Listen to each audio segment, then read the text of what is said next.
I always tell myself, someone like, I always say, look at Jack Ma. He's short and ugly, but he still got a lot of girls who want him. What's the reason why? What's the reason? You're sure there's a lot of girls that want him? No, because I remember I think he still has a wife. This is another statement. Girls that want him. I don't know about that. I know, but if let's say Jack Ma is single now, I don't think he'll have a problem finding another. Yeah. There's more to it than just looks. Welcome to the new podcast episode. Hi. The pandemic episode. The pandemic. Oh no. back to phase 2 episode. You have started the pun. Is it the pandemic? Oh no. Yeah, we are back to phase 2 again. Yeah. 1.5. Phase 2 we can do quite more things. It's the same what? Is it? No man? No, phase 2 we had 5 packs.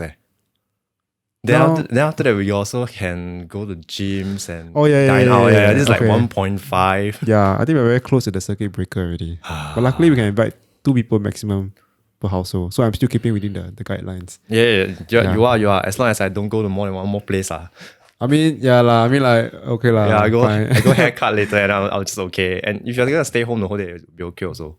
Oh really? Yeah. Because you are not visiting anyone. Yeah, and you're not accepting more than one more guest. Oh, you have one more guest? No. Okay. Not for today. Then you're not breaking rules. Yeah. I'm actually okay, I can get 2 right? No man? 2. Yeah, you can have one more bunch of people, one more group. Yeah. I don't know how this podcast will be going on for the next few weeks. Because I don't know whether my friends will be like, open to coming over and stuff. Yeah, don't worry about it. If they are okay, they will come. If they're okay, never mind. Have you done web ones? What web ones? Like over Zoom and stuff. Oh no, I don't know how to do that. That's the thing. I don't know how to, because I usually have to record 2 people talking, right? Yeah. So I don't know how are they going to record themselves and then send it to you. So they take a camera and then they record themselves. Wow. I don't know. I don't. That's the thing. I also don't sure. I have 0 experience in it. Compared to your how many? 13? This is the 14. I have one person who is like still.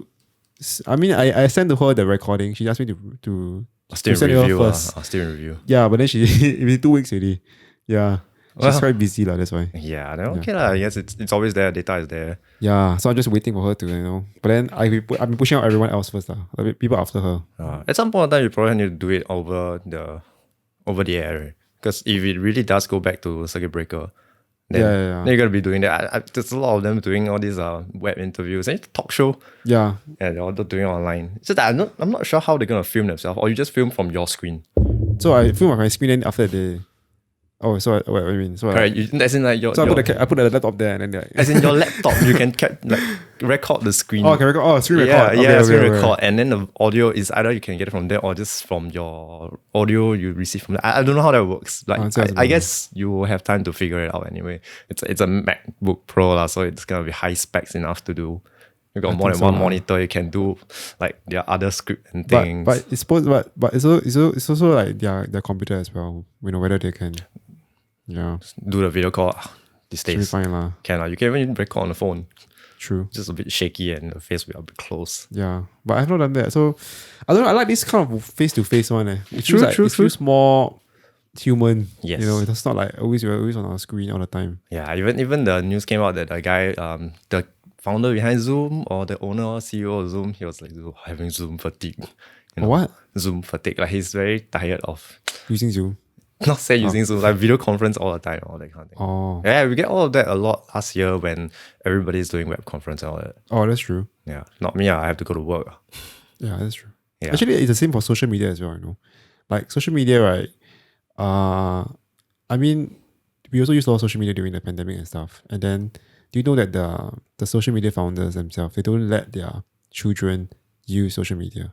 Like not too much. Like they only let them use like 1 hour. Because they know the addiction that comes with social media. Yeah, the effects of it. Yeah, but the thing is that they just allow other people to just use as much as you want. I mean, they gotta have their target audience. I know lah. Their customer base and their clients to please. Correct, but then for their children, they're like, okay, no, we know that it's going to be very bad, so we don't let you use it. Regulate. Yeah. Don't do too much. I think some celebrities and some of these people, they actually hide their kids from the limelight at the start. Until they can do their own things. They don't have pictures of them online. They don't post all that. Even if they post, it's like obscured. True. So they don't expose. But there are some celebrities who just like really do it. I think. Yeah. It's just different style. Yeah. It's how you want to do it. Yeah. How about you? Would you be comfortable with having children on your Facebooks, I think it's fine. Instagram, all those? Yeah, it's fine. I mean, I'm not anyone who is famous or anything, so I think it's fine. Okay. But I do know some. Not say I know lah. It's more like I see people who have kids who don't post their kids online. But I think it's purely because of the content they put out on their Instagram. Like the content has always been not appropriate for work kind of content. NSFW. So it's weird if suddenly you have like a kid with them, like how like it's weird. Like yeah. Oh, but these days you can like remove stuff already. Yeah, like you can but if the person's whole entire Instagram page is just filled with that, and then suddenly True. But depending on what kind of content you make. I think there are public accounts, they will just continue branding themselves and all that. Yeah. They want to drag their kids into it. I mean, it's a known thing that they have kids, just not part of their, professional image and whatever thing they have. Yeah, correct. I don't know, that works. Okay, so why don't you introduce yourself? Wow, you have a nice intro. Yeah, our intro is like a long, like, what they call that? The opening, what they call that? Opening speech. Opening what? What do you call that? The monologue. No, it's a dialogue to the opening. Okay, my name is Pan Liang. Yeah. How do I know you? I've known Maurice for many years now, since primary school. I think primary one, you were in the same class already. Oh, yeah. Just that we One didn't- H, right? 1H. No, we're not saying atas. We are I was one. 1H, eh? You 1H, ah? Yeah. Okay, then it's different way. 2F. 2F. 1F, 1H. 2F, 2F. Oh. Yeah, 3C, I think. 3C, yeah. Then 4, 4D. 5. Different. Oh, 5 5 is is different. different, 5 yeah. F, you are still F. Yeah. I'm 5C. Yeah. Then 6. C. 6C, yeah, 6C. So, okay, we have quite a number of years the same. Yeah. First year different. Maybe that's why I don't remember you talking to you first year. Yeah. I honestly, I don't know how they segregate us into like the C and the F and the D, E I think it's by grades. by grade. Yeah. So Even- F is the worst, No, at some point of time, they have EM 1, 2, and 3, but Yeah. yeah, then moving up, I think by the time our year came, they don't have such a obvious distinction of EM 1, 2, and 3, but you can still see in the classes. They don't follow A is the best and the whatever. They mix it up a bit. So, like A, B, C are the average ones. Then they put No, I think A, B was like the. No offense to A, B lah, but I think A, B are the ones who are the normal technical one, right? No, actually not true. Not true. Not true, man. Not true. I thought C to F was the normal academy, the normal people. Like normal. I think, okay, if you talk about primary 6, right? Primary 6 is the most obvious on the last year, and they're going to stream you down, take Yeah, different yeah. exams. So A to F are the so-called normal ones, like the normal academic to express standard kind of thing. So you see a lot, actually, in our primary school, are we allowed to say our primary school, Yuhua primary school? I think it's fine lah. Yeah, Yuhua primary school. I think in that time in Yuhua primary school, A to F, pretty much everybody went to normal academic and express. Pretty much everybody. Yeah. Yeah, then E, F, G, G, H, I. I think G and H are Got the. I I'm not sure. Some years you know the classes bigger, smaller. I don't know. Yeah, so there were two. I think there were two classes. They were more of the express and special standard, the higher levels. Yeah, correct. I think they were H, G and H. Yeah. Then there were 1 or 2 classes that were more of the EM3 band, most likely end up with normal tech and normal academic kind. Yeah. Yeah, there were distinction. I could realize it even though I was in primary school. And yeah, Yeah, I also could tell. Like we don't even hang out with them also.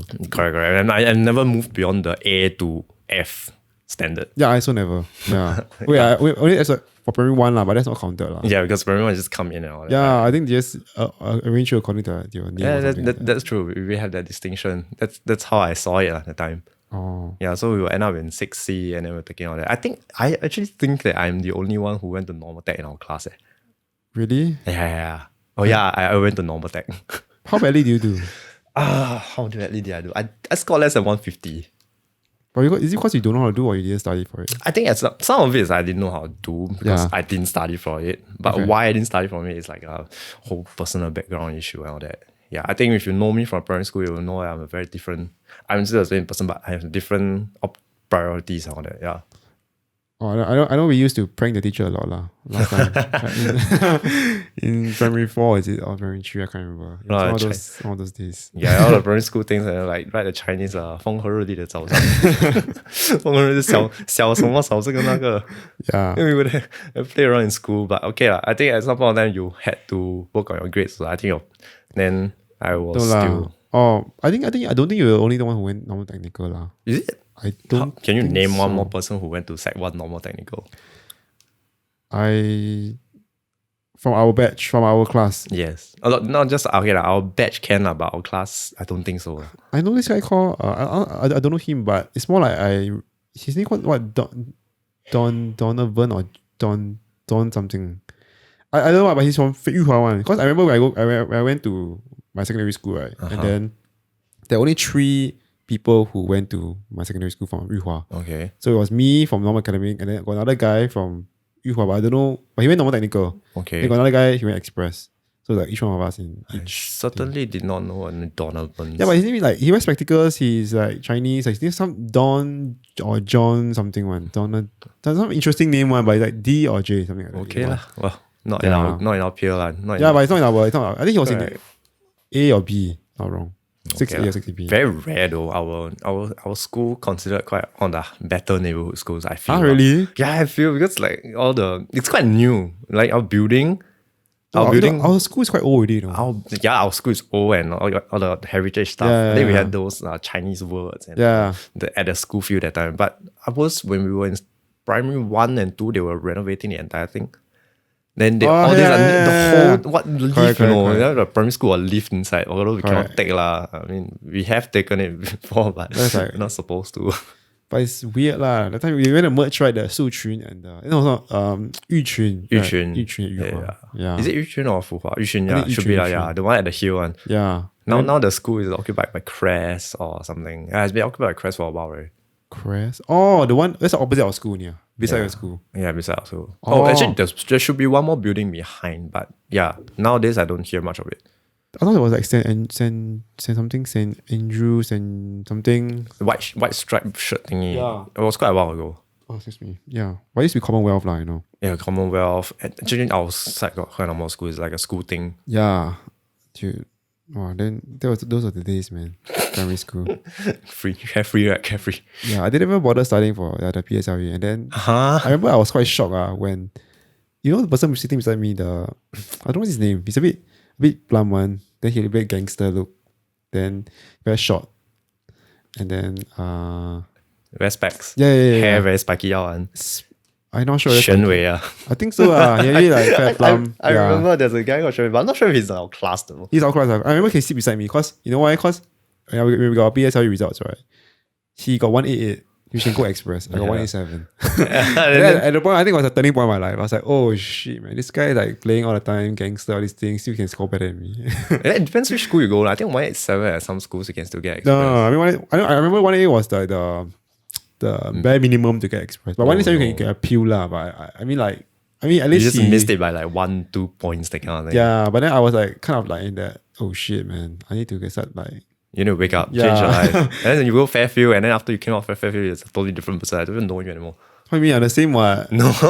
I think because Fairfield was a very Jakantang school lah. You know? A bit lah. Opposite ACS or something, you know. Yeah, ACJC, just opposite ACJC. Yeah. Then ACS also, yeah, but then we are like the Jakantang one, no? Then like everyone just speak English. Chinese is like everyone don't really care. The English quite cool. The name what Fairfield Methodist, you know. Yeah, honestly, I don't know. I didn't even know about the school. I was actually thinking about going to, Darren, right? You know Darren Long. Yes. Yeah. Which school do you go to? He Oh, went Bukit, Danyan. Suchun. No. Bukit View, right? Bukit View. Bukit, yeah. Some of the green uniforms. Yeah. Actually, we were thinking of going to like the same school one. Like we're thinking, okay, you know what? Since we're friends, we all go to the same school. And then I tried to appeal to Express and stuff. But then after that, I think I talked to my parents and they're like, please like go to a better school, Yeah. I mean, no offense to any schools there, but they tell me that. I'm like, okay. Yeah, there's a reputation behind that. It's not really like offense, whatever. I think if people understand, we won't see what the trend is. Yeah. As much as they try to say every school is a good school and all that. There is a trend, and the people you mix with Yeah, that's true. around the area. I think Fairfield is nearer to the Dover side Yeah. with all the Dover people. Yeah. So where did you go after primary school? I went to Assumption English School. Sounds very cool, but Is it- it's I don't know, different. it's at the Bukit Timah there, right? Yeah, Upper Bukit Timah there. Like nearer the Bukit Panjang side. Okay. Yeah, when I tell people Assumption English School, they're like, what's this school? Those people are not Catholic or they don't know much about the area. Yeah. It's like, what is this school? That relax. Assumption English school. The name English is because it's founded by Englishmen and all that. It's not really? It's not because we go and then it's a school with atas, like very kantang school people. But were you all very kantang school? I think there were some different, very diverse culture there. There are more kantang people, there are more like local people. But because we are just very diversified, because we accept quite a number of people. We are government aided. At the point of time, I wouldn't know about now, I don't keep track. Government aided, and we have some of them go to the school because of religion, also affiliation. Oh, religion. Yeah, affiliation and all that. And so we have quite a mix. There are people who are more English educated, I would say, English background. Then there are more the Chinese background and all that. Because I went to normal tech, and then after that I came out to normal academic. Oh, just so during your secondary school days, you went from normal tech to normal academic. Correct. So I've seen quite a fair bit of people. And then after I graduate and all that, ironically, my friends are from Express. After I graduated. How come? So you normal tech, normal academic, the Express? No, I didn't go to Express. Well, I missed out by a few percent. Okay. So wait, so do you see any difference between normal technical and normal academic? The students? Oh, there's I think yes, in general, yes. Very stark difference. Stark difference, very big difference. Yeah, very, very big difference. Because I guess it's just the upbringing and our interests and our group of friends, all that. So end up, you just have very different. No? So how is it different? Like, what did they do that was different? I think grades wise is quite obvious. We didn't have the same capability at that point of time. Yeah. Because we all have different starting backgrounds and family backgrounds and all that. We are exposed to different situations. Yeah. Yeah. So I think grades wise is very different. The subject I studied in normal tech will be quite different caliber from normal academic. Because normal tech, I feel like I'm still revising some of the more basic things on primary school. But whereas in normal academic, I feel more going towards the secondary level. Although because I come from a background of Sec 1 NT and a Sec 2 NA, so maybe there's an actual jump. Not like one-to-one comparison. Yeah. So I wouldn't know about 1 NA, but I guess it's quite different, I would say. Because in primary school, I didn't mix with the more EM3 kind of class. I thought there was a difference. I thought you said there's no difference. A to F is the same. No, A to F is the different. It's the same, but there's another band. Yeah, like A to B. I know A, B is the EM3. Yeah, then G and H, but there's one more group of us, right? Who? There's not just two. There's not just two. Like there's the normal, like the A to F is our friends, our circles, most of them. I know A to B was EM3. Then C to F was the EM2. No, A to B is not EM3. Those are still pretty on par with us. So who is the EM3? The more EM3 each one will be behind, like I or behind. There's one more. There's J, man? Not J, but there's one or two class of them. They are more the EM3 pi one. I don't really know them well, but you know what? Yeah. Correct, because A to F, we are all still going normal academy and express. Like our friends from back then when we still know them, they are from A, B, all that also. Yeah. Yeah, you know, I mean, do you remember Agnes? Yeah, I know. Yeah, she's Express. I think she went to Express.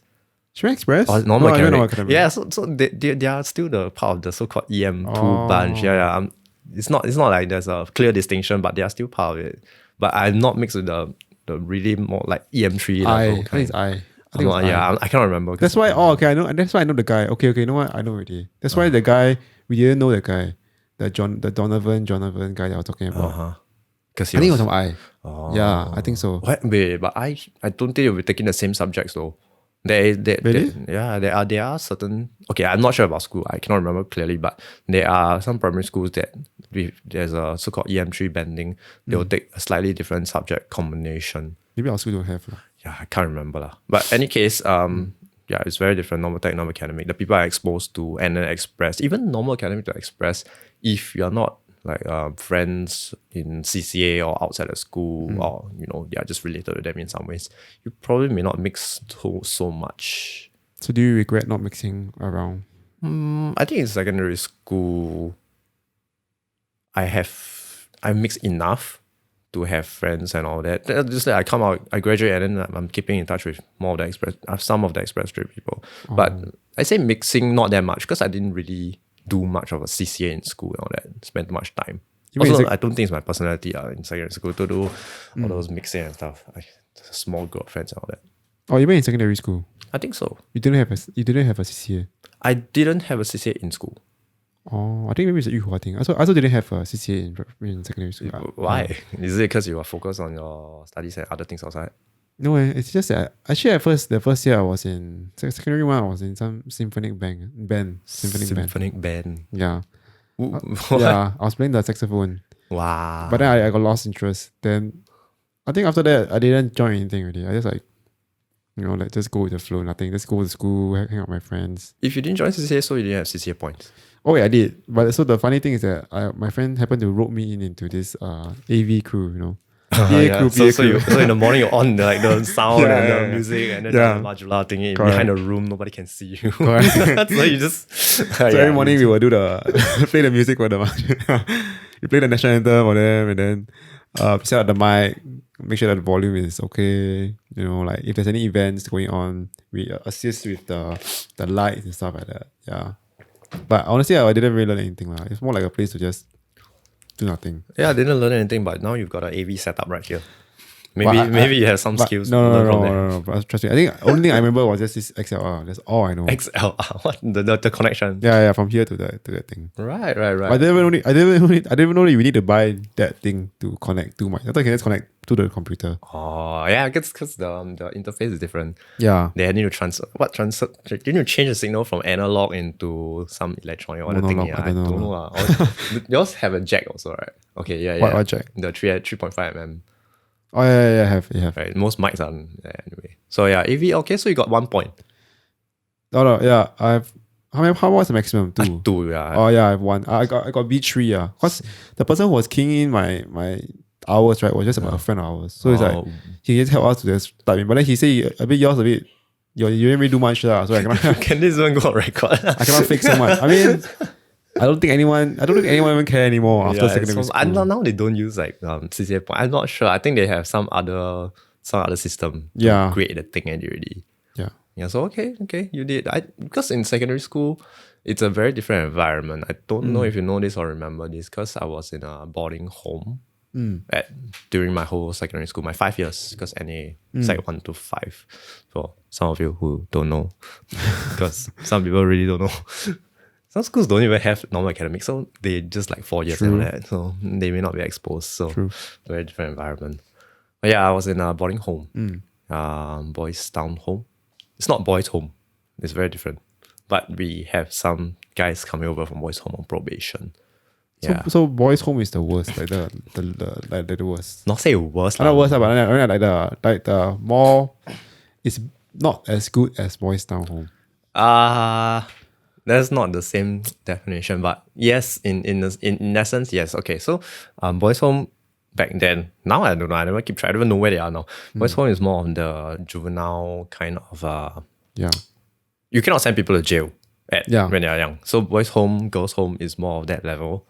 Yeah, but they still have their own. They are not as bad as prison, per se. Not say Singapore prison is bad. I've never been inside there. I wouldn't know. Yeah. But so from boys' home, beyond that, if there are some conditions whereby you can come out on probation for a certain period of time. So it's kind of early release with certain conditions. So Boys Town Home is one of the places that time we take in some of these guys, these boys. Yeah, so they are okay. They come and live with us. They have slightly a lot more freedom, I would say. Yeah, because in Boys Home you have their own curriculum and stuff. Oh really? Yeah. So their thing. We also have our own thing, but the difference is that after the probation period, let's say they come to Boys Town Home, they stay in a while, then they can start to go out already. That means go back home every alternate weekend or something, just like the rest of us. Before that, they won't be able to go because in Boys Home itself, you won't get that kind of opportunity. At least not that often, from what I understand. Because I've never been to Boys Home, so I don't know that much. Yeah, so it's different. And at Boys Town Home, we'll get to go to normal, like the outside schools. But when you come home, so basically it's like a home, a place where you just go back home. It's a boarding home. So you live there most of the time. You eat there, you live there. Correct. So but you can go out anytime you want. No, not that. No, it's not hostel. It's not hostel. Okay. But there are hostel accommodations, but that's not the same like curriculum or that. But yeah, so once they come out, and it's a different story lah. But so I was in Boys Town Home for a while because of my background and all that. Which I will not go into details about. Yeah, it's fine. But I was there for a while. But I did a lot more things related to Boys Town Home than related to school. So some of it will recognize, some of it will not. Actually, most of it was not recognized by school in terms of CCA. Because if you're not really contributing to school, I don't think they will they Really, will. man? Yeah, you must put a brand. Like if you go for competitions, if you're not representing school, right, it doesn't really count that much into CCA points for some reason. I was too young to understand. I mean, if I were more mature and if I were now, I'll probably argue my way into 2 points for CCA man. points. That would cut down a lot. But you represented the Boys Town Home lah. I remember you did archery, right? Yeah, that one was mostly Boys Town Home. Unless it's an inter-school competition, there I'll represent the school, Assumption English School, or certain triathlon or track events whereby I can represent a school, I'll represent a school. So you did represent the school. So how come they didn't give you the 2 points? You must, to a certain extent, you don't just represent one time. Your max 2 points already. How many times you represent? I think one or twice. But you didn't train with them lah. Mostly in school, I don't have a CC, I think. I don't remember. Okay, I did join IT club for a while, but that doesn't really count much. 1 year only and doesn't do much. 1 year is quite long. Yeah, but for represent wise, I think I got I got credited for track and field. Oh. Yeah, because I do that time where I do running, swimming, biking, kind of thing. So some events I can take part in the school one and the ones outside of school. Just credited at track and field. I think, yeah, but I wasn't part of the track and field team per se. Yeah. Then how do you compete for the school if you're not part of the team? Because I'm still part of school, right? Yeah, Then no, but you don't train the team and how you all sing. Let's say you do a 4x100, right? How do you Oh, I don't go for track events. That's the difference because I'm not part of the track team, but there are other events outside of the school curriculum whereby you can still represent. So what do you represent? What do you represent? Which part of the track and field? Not like the classic track and field events, more like the long distance running and stuff and archery, I think. Oh, long distance whatever running. So the thing I got my name and they say it must be school, then I put on. Oh. Yeah, because if you come from a school and all that. But it's not I don't know about the details really, I can't remember now, but somehow I just got 1 CCA points on. Like once, Yeah. nothing, right? Yeah, so a lot of things come from the Boys Town Home side, which not that. So very few CCA in schools. I find that if you have CCA in any level, any capacity, in primary school, secondary school, JC, poly, and uni, you'll probably have a group of friends that you hang out more with because they are similar interests with you. Correct. And you probably hang out after school also because it's outside of a curriculum. Yeah. So I think in school, when it comes to friends, we're going one big round and come back, it will be less of the school friends, but spend less time at school. But I do have some friends who are in Boys Town Home who hang out a lot and their school friends they have very different personality and what they do, how they interact with people. So it comes down to how they are. Yeah. So, but after graduating, I think now when I connect back, it's more a few of the second express streams people. I guess because we are in the same year or go to the same direction at the end. Yeah. Because when I finished secondary school, I went to poly and all that.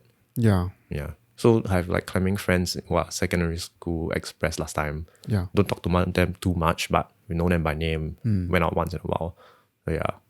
Oh wait, you really have climbing friends back then in secondary school? No, as in the current climbing friends. Oh, they were I from secondary school. Yeah, or non-climbing friends even. They're just these guys, we are from the same secondary school. How do you know them? Actually, I got one question. So is everyone from Boys Town Home, do they go to Assumption English? Or must they go or can they go to other schools? Okay, they are quite okay back then. Now I cannot speak for now because now it's a very different place. You all should go and check it out and Google them up. There are quite a number of social services now. But back then, we have people who are in-house. This one recording. Oh yeah, no. Okay, the reason why I keep looking right because every 30 minutes you will come. Yeah, correct. Yeah. I did hear about it. I was like, this is an interesting fact. So I'm looking. So you're just talking. I'll just do it. Correct. Because I remember you were talking about it, the whole licensing thing. Yeah. Yeah. That was a new learning point. I was like, okay, that's interesting. Okay, so back then, there were people going internally. There is a so-called school system. Yeah. Yeah. So they teach them privately, and then they still go for N levels, O levels after they are done with that internally. So that's one branch. Assumption English School, which is the one that I went to, is actually affiliated. It's the same compound per se, founded by same people last time. Just now it's more government-aided. So Assumption English School is a more secondary school that we know of. More of the secondary school that we know of. There's also currently I think it's called Assumption Pathway School. Yeah. Oh, the same school? No, it's a separate school. So it's more a vocational training institute kind of thing. Yeah, in the past it was called something vocational thing. But so when I was there, they transitioned to pathway school. You know, like pathlight and all that stuff. Okay. Along the lines, if you don't know, I know you just pathlight, yeah, correct. So along the lines of those kind of school, that's one. Yeah. So we also have outside and guys who went to outside other schools. So like Danyan and all that. Bukit, whatever. Also, they still can go out of the school. I mean, Correct. they can go like other schools. There are some of them who are still allowed to continue in their old school, previous schools or whatever. I'm not sure why on the arrangement. I never really get to ask them or bothered me or anything. But there are a few of them. Some of them are even in primary school because we don't have a primary school in our umbrella of schools in the area. So the primary so young. God. Who is the youngest, or do you know what's the youngest age that was in there? That time Yeah. I think 10. That's very young. I think 10 was the youngest. I think because that's a P5 only, or P4. P5 is, I don't know. I think P5, P6 quite old. They can do a lot of things and be influenced a lot already. Compared to, and they can do that. They can take public transport or that. But I mean, I'm sure they have been younger, but I don't remember. I cannot confidently recall. Okay. But I would say P5, P6 because I've seen people go to primary school for 2 years, then move on to secondary school or that. Or they just graduate after that. So at that point in time, now there are younger ones because there are different classes of service. Even younger? Yeah, now there are younger ones because there are different classes of the social service within the whole Boys Town compound. Wow, that's quite, I mean like P5, I mean anyway, if it's too uncomfortable, you can just take out. No, I just need to adjust a bit. Yeah, not very used to headphones, but. You can just take out if you don't want to use it. It's fine. Okay, for later, if I really can't. You find it's quite young? Dude, I think it's damn young. I mean, like, P5, I really feel like that's the age that we were like being quite rebellious in primary school, right? Yeah. And then you tell me younger than that is like what, P2, P3, like what? It's like the mind haven't even like grow completely yet. And then you really like thrown to like a place, and then like you're being told that you are like you are wrong and stuff like that. I mean, like maybe they can learn through maybe like, I don't know, like other things. Yeah. Family problems and behavior problems can start from any age. Yeah, correct. You can start from in the fetus also. I'm not even conceived yet, they will start already.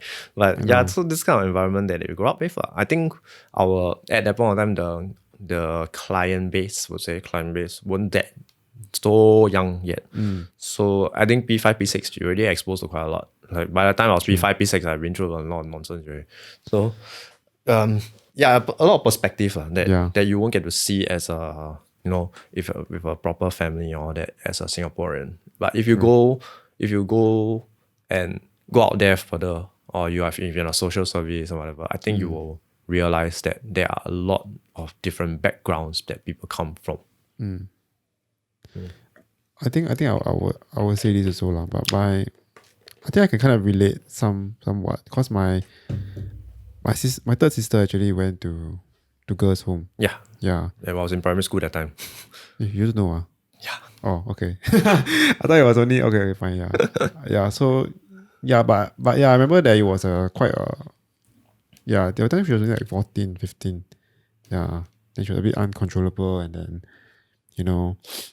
Yeah, but then I remember I only saw her like once every week, something like that. She get to come back?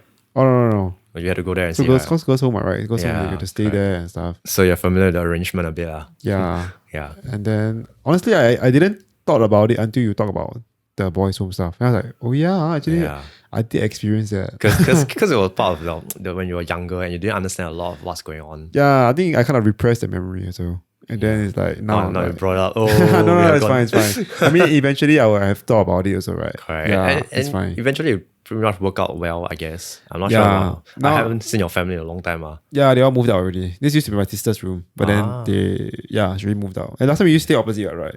Yeah, you stay opposite. And they say, oh, you moved where to? Oh, opposite. I'm like, what? So you just move opposite. Okay, whatever. Still same area, still Toguan. Actually, the address is like Toguan now. Yeah. Really Toguan. I don't know if Jurong is. I was like, oh, I live in Toguan. Oh, what's your address? Jurong East, Yeah, but then it's like the same. Oh. Maybe allowed to say where you live. Oh, yeah, fine. I mean, they don't know which block and stuff, so, right? Ah. Yeah, and I don't think anyone would come find me. Nobody. But I still see a lot of primary school people around our area here. Yeah, that's true. Because essentially a primary school is a neighborhood school. Yeah. Most of them from our area. But yeah, I guess at the point of time that anything can happen. Yeah. I think there's a term for it. Girls' home, boys' home, and then beyond what's beyond parental control. Oh yeah, I think so. You have to file for it and then do that. I think there's that term. Like, I'm not sure about now. So I think secondary now school. Now it's like considered abuse. No, parental abuse. It depends how the kids market it. It was like, oh, I'm being abused. Yeah, I don't think I learned about abuse until I was secondary school.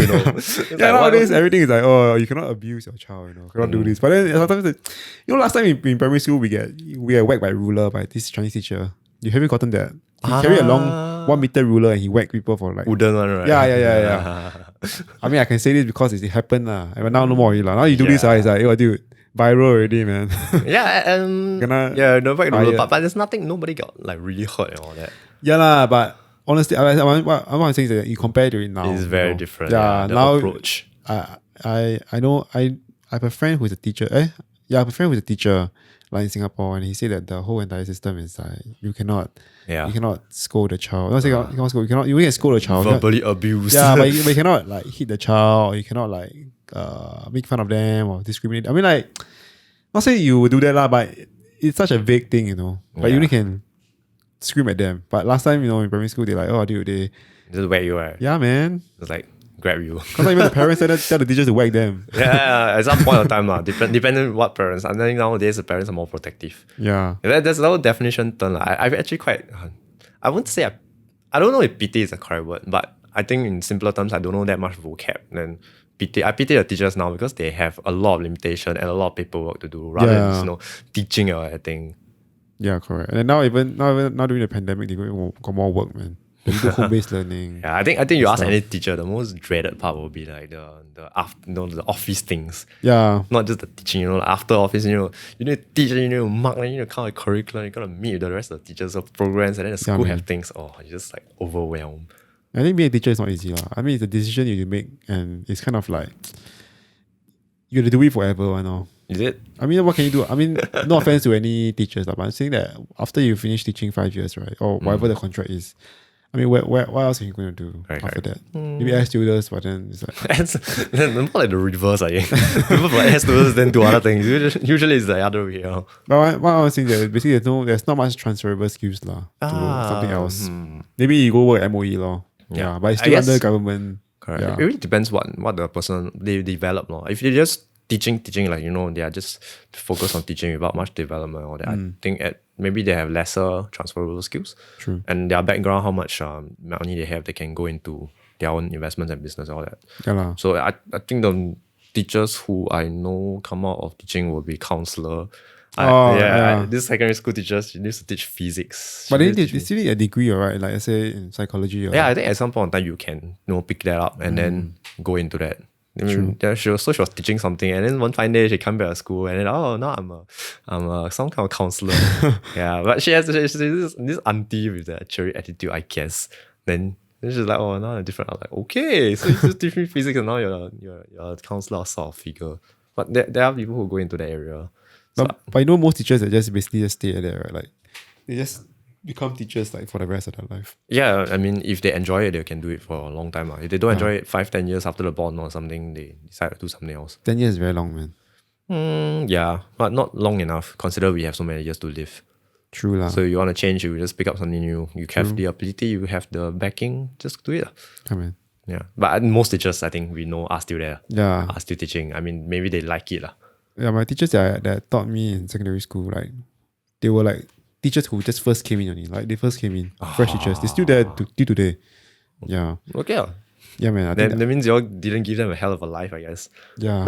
Then some teachers, they really leave, right? Because they cannot take the students and all that. But when they left to MOE. Upgrade. They just like do office work. Correct. Not office work.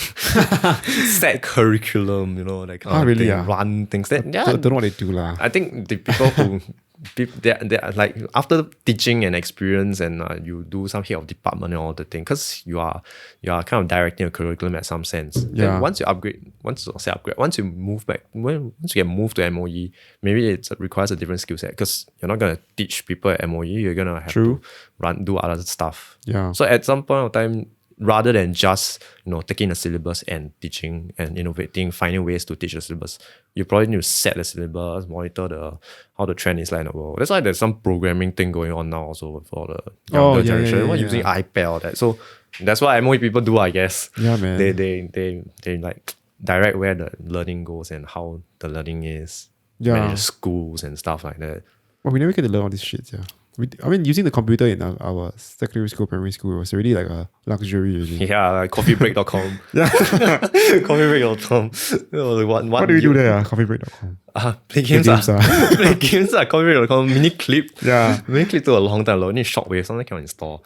Then all the kids. Last time in an IT lab, right, in primary school. Yeah, then we had the red cup. If you got problems, you put a red cup. Oh, yeah. Oh my gosh, when we were primary school, we did 1 or 2, they made us type, they learn typing. Oh, it was so primitive, you learn the typing. ASD thing, right? Then at some point of time, you need to cover with a clipboard. Then you cannot say, oh my God. So then, now you're looking back, oh my God, kids these days don't even need those kind of lessons. Those are very, very, very old school, Yeah, man. I don't know why we learned that. Like, who types like that? Like, E, A, E. You type like that, man? No. I think it's a fundamental skill. It's like basic theory in a sense. But then like once you grow up, you are typing your own Exactly. methods. But even at home, let's say at home, right? I don't even do the A, T, S. But you have your fingers around some area. Let me see.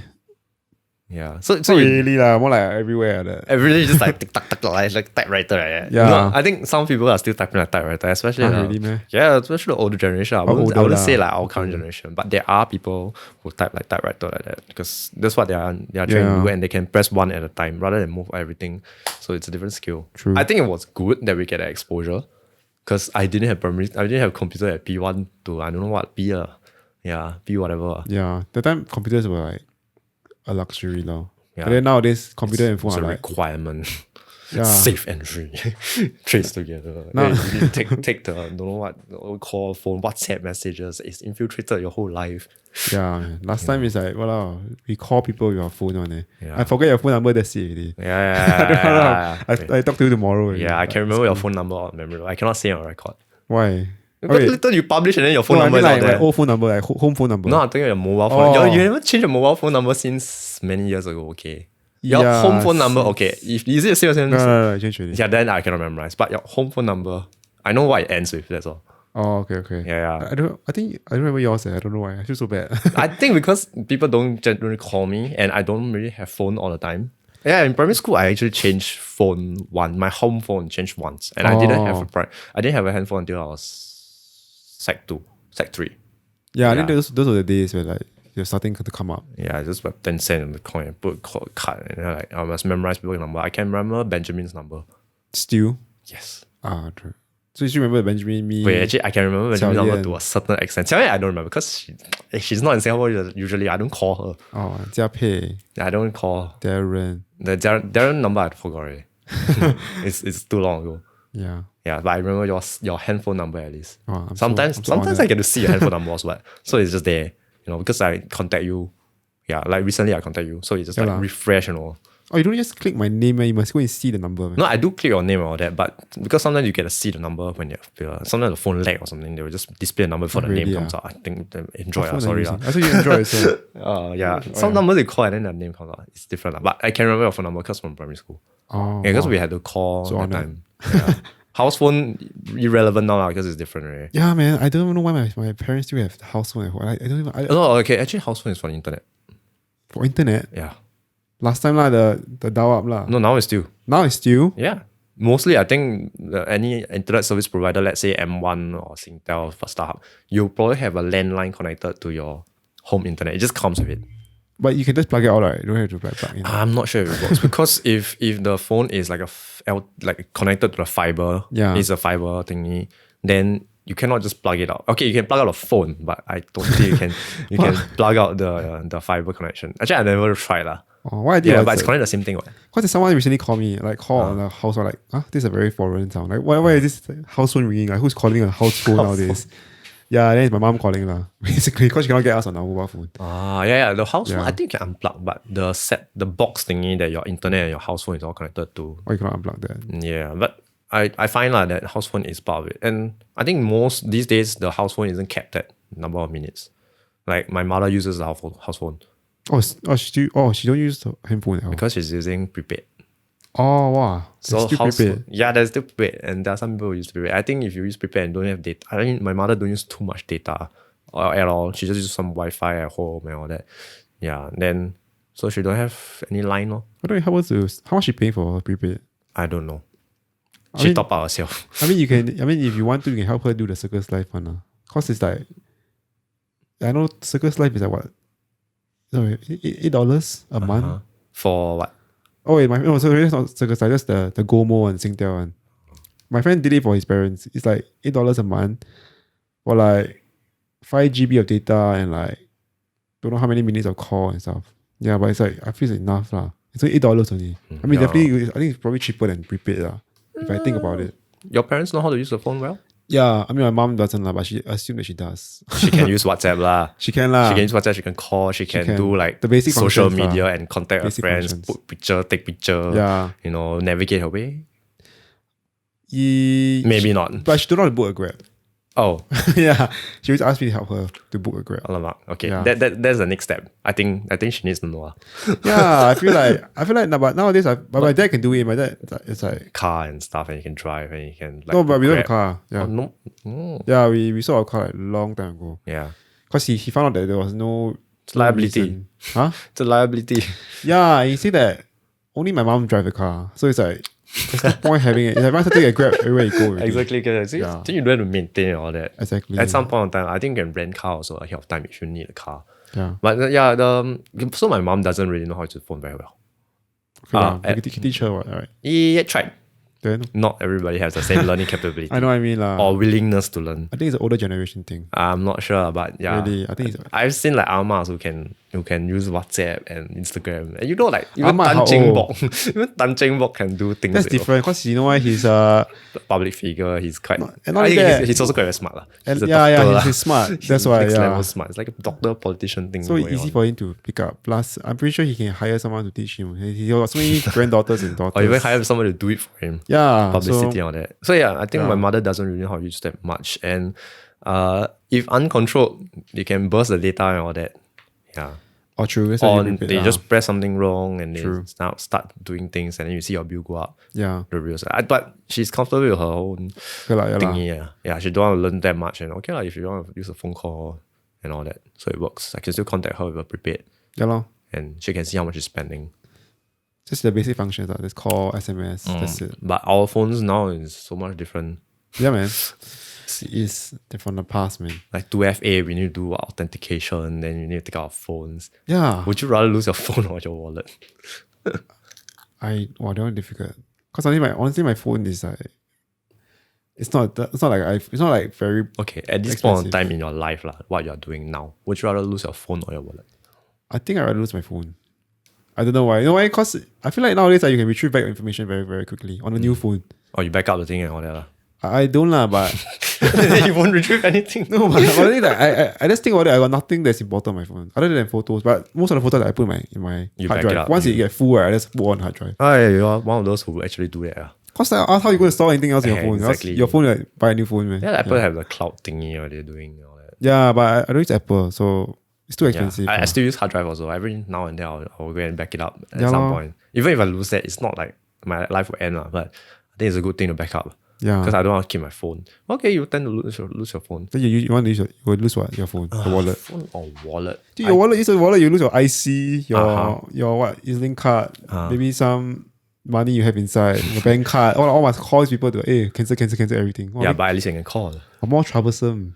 You Uh, know, the phone, right? It's like, okay lah, get a new phone, you know. yeah. $100, $400. I think when you start working and you start using work apps and things like Oh, okay, authenticators and things that Yeah. are specific to what your work and your life needs to use, then you'll start finding that Yeah. very different. But I would say, I think if I lose my wallet, it'll be less problematic because I still have my phone. Losing both will be dead lah. Yeah lah. Yeah, but let's say if I lose a wallet, I can straight away. Yeah, if I realize I can take my phone and cancel my cards. Correct lah. That has unlimited access to your bank account and stuff like. And you can still set limits and all that. You can do a lot in your phone. I can get home with my phone, but so I can cancel my cards. I can replace my IC for a fee. And all that. Yeah, it's But $100. Yeah. It's still cheaper than buying a new phone. True lah. True.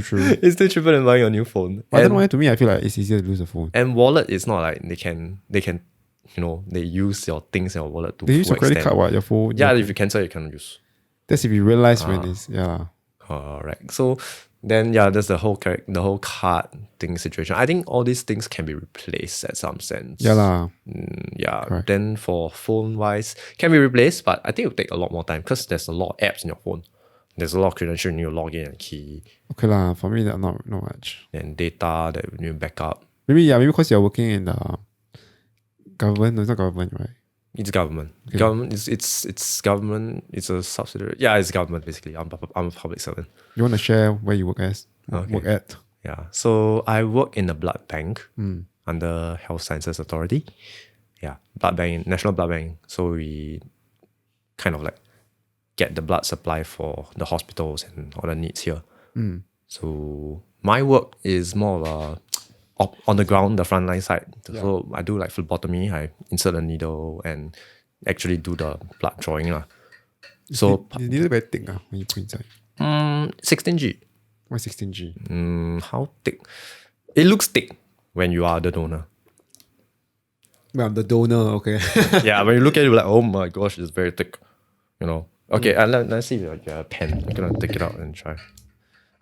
Maybe just like smaller than your pen. Oh, the thing. Fine lah. Yeah. That's fine. Smaller than your ballpoint, the thing. But it looks very big when you are the donor.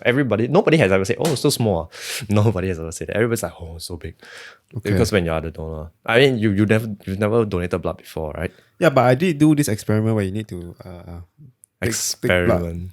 because I'm a broke student in NUS, okay. So I had to do some. So they basically NUS had these experiments where you just go for like, let's say it's a 1 month experiment. You research. Research experiment. Research experiment. I had to do this experiment. So it's by I think it's by A-Star lah. So they're doing some like how the effects of glucose on something like that lah. So they'll give you a different glucose sheet, and then you just sit there for like 4 hours, just every 10 minutes every hour they'll like take blood from you. Correct. They set a plug into you, the IV. Yeah. So every few hours they can like just connect something and take the blood out from it. Yeah. They monitor your glucose because do you get to eat anything? At the start lah, like the start experiment, they'll give you like, let's say a cup of like sugar or water or something like that. Yeah. Then you just drink it all. Then you drink it all. Then then after that you just say, okay, you can just relax. Correct. So they'll watch your response, your body response. Correct. Yeah, the CNRC people, they do that. CNR. Yeah. Oh, you were there before lah. No, because I have friends who work there. Oh. So they maybe have been part of the research that you did. Maybe. Yeah. So they make you eat something and they monitor you, or they make you eat something over a certain period of time and they monitor. Yeah, correct. Or that kind of they make you eat. It's a very layman way of saying. But yes, it's part of the research. Yeah. So yeah, that's the IV cannula thing, Yeah, but it was, to me, I mean it was not that painful lah. Okay lah, you're not scared of it, then it's fine lah. I think I was lah, but it's just that I just don't look at it lor. Oh, it's like because you're not doing it, because you don't have to act on yourself. You don't need to like be nervous about Correct. the thing. But the people are very professional. Of course. Yeah, and they say my vein very easy fine. Yeah, I just see some. Yeah, yours is like free. Yeah. It's just like I love it. My day is done. Just like go inside. Yeah, so like, you just cannot find it. It's like stress, that kind of thing. So I think for yours, okay. Yeah, only once that they poke in right, they say, oh, no blood. They try again. No blood. Yeah, I remember it was like either this one or this one. Yeah. It happens. Yeah. It happens. Sometimes your like bicep and thing very big, so you got a lot of curvature around. I'm not that big. Hey, compared to me. Okay, let's compare me to like Arnold Schwarzenegger. In his prime, Arnold Schwarzenegger. No. No lah, but honestly, the people think that no lah, really not. Okay, that's normal. We'll round back to the topic about fitness and all that later. So yeah, at my work I do the needling and stuff. I also do a bit of other things like procurement. Involved in it, I don't know, because different organizations have different ways of buying things and procurement. So I'm involved in procurement and some of the donor statistics collection, how many people can donate, that kind of thing. I don't memorize them, but I just I just look at some of the numbers as well. I don't memorize a lot of numbers for that. So if you ask me for specific thing, I'll try to help you, but I cannot do specific numbers. Even if I can, I don't think I'm allowed to say specific. But what do you need to procure? Like what? well, every organization you buy stuff, I guess. So for ours, it's more of anything from medical equipment to day-to-day operations things. Oh, Yeah, like so stringers things, and stuff lah. yeah, things that we cannot rely on, let's say, other departments to provide to us, you know. Oh, So let's say paper. I think paper is more of like an organization. They'll do a bulk thing. They'll consolidate. So I don't really need to touch those things like A4 copier paper. But things like syringes, blood bags, machines, equipment, what else? Services to the equipment, services to logistics wise. You know. Oh. Yeah, depending on which portfolio I'm assigned to. Currently, I'm not doing the non-medical related stuff, so I see less of the whole supply chain. Thing. You do non-medical related. No, as in there are several people because in the organization, so we do have to split the workload here and there. Last time I used to do like uniform, even our uniforms when we want to buy, that kind of thing, order, have a contract. Yeah. So those are the things that you need to procure lah. You have to set out a tender and then say like, oh, I want to buy these uniforms at this particular specification. How much we want to buy, how many we want to buy, that kind of thing. Like estimated amount, and all the rest of it. Then people will just like see the bid on the tender and put in a bid. What kind of uniform you wear? You wear scrubs? No, we don't wear scrubs.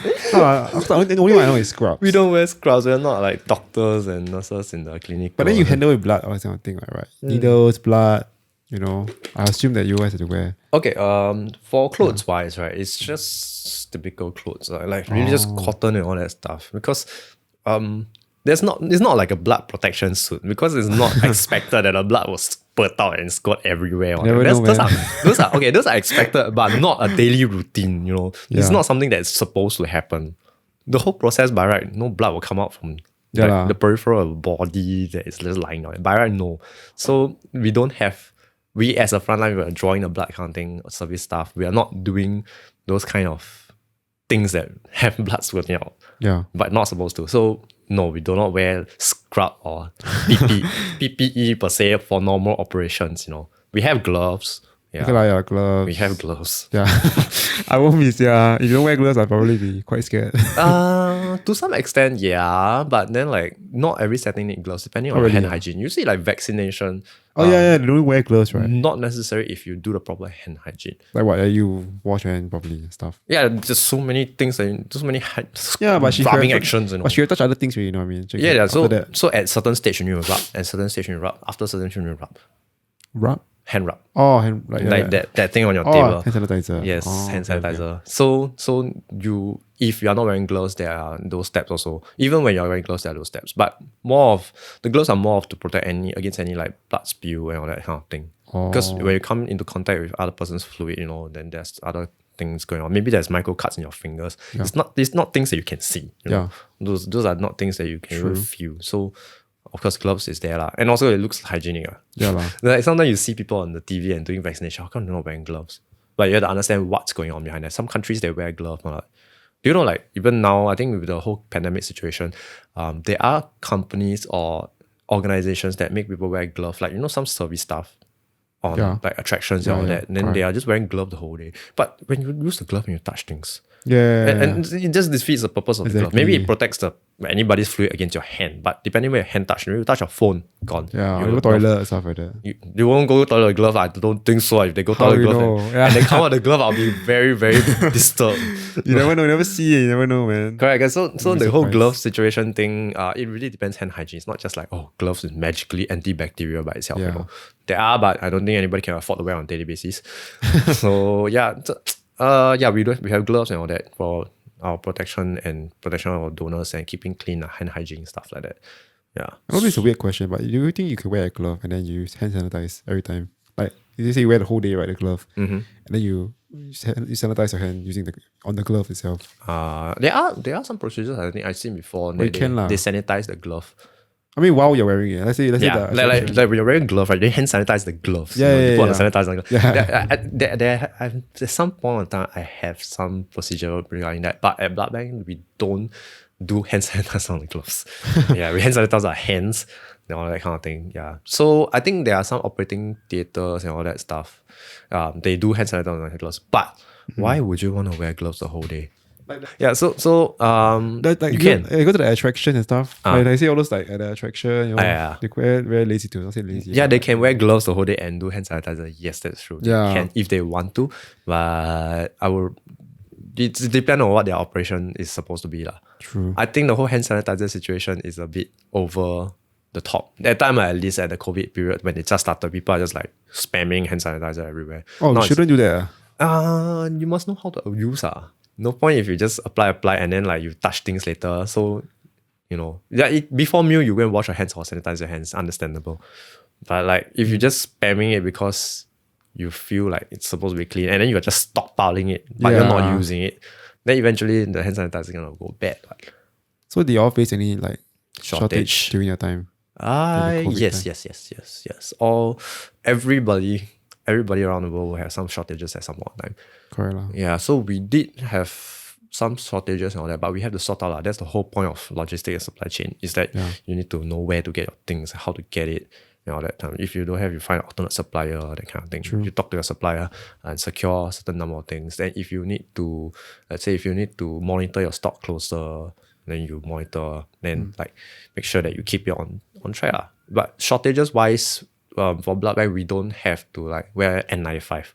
So I think the worldwide shortage of N95 and masks in general is not as bad because we don't have to wear N95 on a daily basis. Then what do you wear? Surgical We mask? still do wear surgical masks because it's a requirement and all that. So even before COVID, you also must wear surgical mask. No lah, before COVID we don't wear surgical masks. Okay. We just don't talk when we are supposed to, like we are close to the hand. We don't like go and talk, that kind of thing. And we cover with like gauze and whatever thing. So hand hygiene, those things. But normal times before COVID, we don't have to wear masks when dealing with donors or all that. Masks maybe at some stage further up, maybe in the labs and processing facilities and all that. Maybe at that point of time. I'm not familiar because I don't work in that area. Right. So yeah, so no, the mask thing is also new for us. We started wearing last year when they have found that the mask is effective and you are required to wear them. I think somewhere in April actually. Circuit breaker came before the mask thing, I think. Or at some point one of those things. Yeah, so for mask wise, it's also for MOH. I don't have to procure it myself, which luckily it won't be a. It'll be a mess. It's difficult. At the start of the time, some more, yeah. Yeah, at the start of the it's difficult, but MOH continue providing to us. But of course, they see a requirement. You have to track how many you take. Loosely track. I think it's not like everybody is like one piece. You must die one piece, that kind of thing, or assigned to your thing. But have some sense of how much you're using and expected stock. Yeah, even to this day also, we are still receiving the masks on a daily basis. I get one from my work, although I don't usually wear the mask. The mask I keep and then I wear other occasions for shorter term. But normally, nowadays the masks are like so cheap, not so cheap but like more like it's like compared to let's say last year, people are selling at $50 a box. Now it's like you can go on Shopee now the supply chain has how to compensate and then match up to the demand. Oh yeah, just now I said something like I don't wear masks. I need to say that I use my own surgical mask because it's my own brand and it's more comfortable and all that. It's a different product from what is being given to us every day. So I use the different surgical mask because comfort level, I need to wear the whole mask for the whole day, 9-10 hours. Understandable lah. Yeah, because it's on record. I don't know. I shouldn't say I don't wear mask at work. No lah. Everyone know you have to wear mask. No lah. Just like I know, just a gray area that people need to interpret. Okay. I better say before like I have to do a remedial to it. Yeah. But in any case, okay, where we supply chain. Yeah, they have caught up and I think I can see masks going for a few dollars per box. Yeah, man, it's so not say cheap. I won't say so cheap, but it was like accessible, very affordable. Yes, because it's the quality and the supply chain whether there's demand, there's supply, and then people try to match up to it. At some point, then they'll reach a state. And all that. So yeah, I guess now it's okay. N95 is still a control item. Really? Yeah, because N95 is so much difficult and it needs certification and only so many people can produce it. Like masks now, you don't have to be like surgical masks also. Right? In most countries, you can just wear something over your face. Oh, like those bandana thing, right? Even bandana. Yeah, like you just most countries just say you wear masks over your face. Even for the paper masks you see, disposable masks you see, right? They're not all so-called surgical masks per se. Oh, there's paper masks. They're paper masks, but like the mask that everybody wear, the so-called surgical masks. Yeah, the blue one. The blue or whatever color they count. Not all of them are so-called surgical masks. Great, like. Oh really? Yeah, because they may look like it, but important thing is they cannot just say it's a surgical mask. They will just say disposable mask. Oh. So at some point, that's why the prices can go down because not all of them are like so-called surgical masks. There are some standard before you can call it that way. Do you know any brands that are surgical masks that we recommend that is surgical mask? Huh. Because honestly, Recommend. I don't know. I honestly, when I just go Shopee, I just see like, okay, the cheapest one is this. And then I just see like, okay, good rating. People say, like it's it's good and stuff. I just buy. I think when you look at I won't say brands because there's so many and depending on the what's price. the one that you use? I think let's say if you want to talk about brands, not that I'm paid for by any Yeah lah, brands. of course. It's just something I saw in the market. Yeah. I'd say Assure is one of the suppliers who make their own brand of masks. If they say it's surgical, okay, and on the box, if they say it's surgical mask, it's most likely it's a surgical mask level. If on the box they just say disposable mask is whatever lah, but it's still to carry out the purpose of covering, your droplets in your face and all that. And you can still wear it out legally in Singapore. Yeah. Yeah. So Assure is one of them. I think BYD.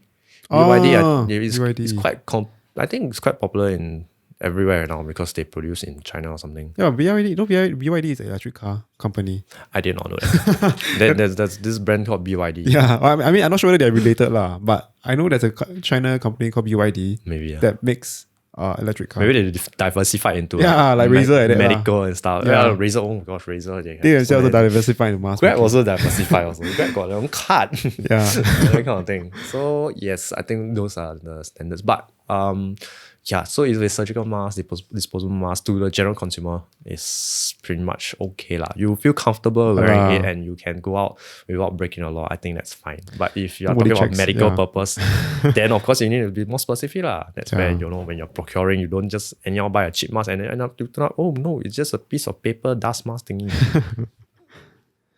So that's how the whole mask situation is. But in Singapore, the rules are very lax for mask requirement. I wouldn't say like it's not lax as in like the technical part of the mask. They just want you to cover your mouth and nose, properly, and that's fine. You can put. I wore like those buff bandana. Yeah, you cannot wear that. Actually, you can wear that. Cannot, man. I saw a YouTube video, a Facebook video lah of this mask uncle telling this Indian guy you cannot wear that bandana in the mask. Then the guy was like, "No, I can't. I covered my mouth." Okay. That video is not accurate as to what can we wear and what can we not wear. I think that video is because the last uncle has his own interpretation of the rules, but you can wear any form of face coverings. You can. I didn't know. Okay. Yeah, that is sufficient. But I don't know why it happened for the last one. I didn't go in a specific look, but I think it's just misunderstanding. Because when people say mask, like you just had a misunderstanding that mask must be like strapped to your ear or strapped to your back, right? That kind of thing. Because that's why you see it most of the time. Then that's what's most accessible. But in terms of face covering, that's why there are so many different variants of mask going on. Because you can just cover your face and it works well, can really. Although the protection level and the protection from you, like protection to others, is different. I think in Singapore it's more lax. You can wear a bandana as long as it covers your mouth and face, like the nose and mouth properly. I wore buff out before lah. Because you wore before like this bandana thing. Yeah, because I think that day I was going to do some outdoor activity. So it was like, and I will probably get wet and all that. So I only brought surgical masks in my bag after changing out, then I can wear.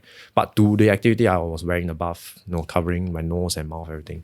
Yeah, there are some science behind why that's not very good compared to surgical masks. But Singapore doesn't like go and say lah. They even allow masks with valves, so you can breathe out easier. Yeah. I think that was a bit weird because like you're breathing out. Yeah, correct. So that's why I say like they are a bit more lax in terms of like what you're allowed to wear. Yeah. In some sense, it still protects because you can't like have your saliva flying all over the place because it's still recovering and the valve probably won't emit the whole droplet or saliva. But I think if given such regulation, at least people are encouraged to wear, then you like nice pattern. Maybe kids will prefer to wear like nice pattern. I don't know, maybe the parents impose on them. Or people want to wear very glamorous masks for events and all that. So at least, we are still fortunate enough that we can go out wearing masks and all that, depending on the regulations and all that. Yeah, and sometimes we don't even wear masks outdoors, go and exercise. Yeah, in the gym, so that's how I know. That time in the gyms, that's why they close the gym because nobody wearing masks. No. Okay, they were encouraging people to wear it, you know what I mean? Well, who does? Yeah, who does? How many people actually do? Okay, at the start of phase 3, I remember they were midway through phase 3 the gym was actually encouraging people to wear masks. Like they walk around and ask, hey, can you wear a mask? You know, then when you exercise, then you start exercising, you take out the mask. Then at first I thought, okay, makes sense lah. Okay, fine, I'll do that. Then suddenly like everybody's just doing whatever. yeah, they want, suddenly the rules just kind of like stop implementing. Like we just go back to just correct, no being lax masks. and all that. Yeah, and then they just become the normal. Just to not wear masks and I think it's understandable, but at the same time, people make rules and regulations and you uphold them, and at least you honor your part of the thing. Yeah lah, but correct. if you're in a gym and closed setting and then you are exercising, even outdoors and exercising, it's not that bad. But you are still if you are sick, not just COVID or whatever, you can still transmit other people. I think gym setting, that's why people are very complacent about it. Even climbing gyms for us, right? There are different rules in different climbing gyms because at that point of time, the rules were more. They allow you to not wear masks when you're doing activity, the kind of exercising itself. But some gyms, climbing gyms, some gyms they say you must wear masks all the time. Then some gyms they say, you must wear masks all the time except when you have difficulty breathing while climbing. How do you know that? Then there are some gyms that say, you must wear masks when you are belaying on the ground, resting or whatever. But when you are climbing itself, you can remove your mask completely. So there are different rules on that because it was allowed. You can exercise without mask. This is phase 2 or phase 3? Phase 2, phase 3, that period, depending on which stage of them. So yeah, like just now you were laughing, I cannot breathe and take out mask. Yes, so some people take this to the furthest extent. Like once they touch the wall, they just pull down the mask, right? Like, okay. But there are some gyms that say you should not. Even though it's not a rule per se. That's why they will still encourage you to wear a mask on the wall. But like they cannot say like, safe distancing officers will come and inspect and fine you if you're not wearing masks while climbing. So it was more lax. But now it's different. Now a lot of climbing gyms have closed, as with your fitness gyms and stuff like that. Man. But the ones that remain open, we have to climb with mask. So that interferes with our breathing and how we climb. Not just breathing, because sometimes when you bite a rope to clip in the rope to a higher point, that one is the climbing related thing. So I think, but there are still people, I think on the first, because I was climbing on the first day itself of this phase 1.5 thingy, heightened alert. I did see some people remove their masks while climbing and belaying. Not to say I'm trying to like get us into trouble, but the gyms were quickly to come down and then they just say, you have to wear your mask while climbing also. So they do enforce the action, and generally our climbers also comply. They will still take time to get used to it. I think last week already, last week I started when we were at climbing gym at the time. I hear people saying very loud and complaining, wow, I cannot breathe. Wow, it's damn tiring. Although they are climbing a very easy routes, and I know their climbing caliber is much better than that because they're just not used to it. Like for me, I've been climbing in mask ever since the start of phase 2. Oh, you don't take out your mask when you climb? At different gyms, depending on what gyms it is. And what difficulty I am expecting. Okay. So some gyms, because like I said, they allow you to do the whole climbing without mask. If that is allowed, then I can do without mask. But if I'm in a setting whereby I'm supposed to wear masks when I can, I will just continue to wear. Because I'm not climbing at a level whereby I'm breathing to a point of time. My breathing affects me greatly. Or like I need to make sure I climb this, if not I don't get money, that kind of thing. I'm not at that level. So recreationally, I can still dial down my intensity or that. And the thing is, how gyms you all train, some of them they wear that mask even before COVID. You wear a mask to train your lungs and stuff. Then you So in a sense, it's like training. I think one fine day when everybody's like COVID free, and it's like, I'm climbing so much better now. I'm breathing so much better now. In the gym, it's like, I'm so good now. I think it's just a comfort level. It's just not comfortable wearing. Like, especially when in my own gym, right, where because I sweat a lot. It's just like so it's quite disgusting to have the mask all over. Like, especially when you're resting, you're panting, and then all the sweat all over. Then it's like, dude, this is quite gross already. It's like, I might as well just not wear the mask at all already. It's quite gross, and that's how it is. But would you rather? Okay, today I asked a question to my friend about badminton, but I'm gonna ask you about gym setting. Would you rather be able to, let's say they allow indoor gyms and whatever at certain spacing and stuff, but you have to wear mask all the time, unless you have medical emergency. That one not counted. So you have to wear mask all the time. Would you rather have that, or just don't be able to go to gym at all? I'd rather have that, Correct. Right. So, but you can still dial down intensity if you need to. and all that. But at least you can still do a decent workout. Maybe at the start it will be quite difficult.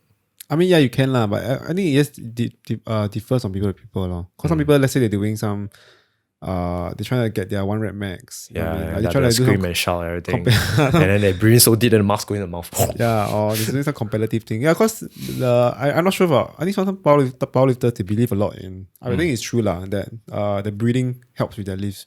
So they have to like breathe in or breathe out when they lift up, right? They breathe in or breathe out. Then Correct. It's very important. So when you have the mask, it's kind of like It's hindrance, and you may not even be able to lift too much. Yeah, and some of them they just like what they do is like they put the mask or like only cover their mouth so that they still can breathe through their nose. Yeah. So it's really like pointless as well lah. Not say pointless lah. There is still some degree of protection, but that's not the way that we want to advocate. Yeah. I would say. Yeah. But okay, so you prefer you can lah. But I think in this case when you're talking about that, right, at least you can still go and do some workout and things like that. You may not be able to lift your max rep. You may not be able to even do your full like, open mouth kind of thing. But at least you can work out a bunch of things, and the gyms can still earn money. True. And still operate lah. But I think there are some restrictions that we are not allowed to do. Like traveling, we cannot travel. It's a privilege to us. Yeah. And say powerlifting, okay, if your livelihood depends on powerlifting competition and all that, sadly now, of course, some in Singapore we may not do so much lah. Yeah. But you will definitely be able to find other means to do it if you go and explore more. You may not have to do it in the gym because the gym itself has some restrictions in order for them to operate.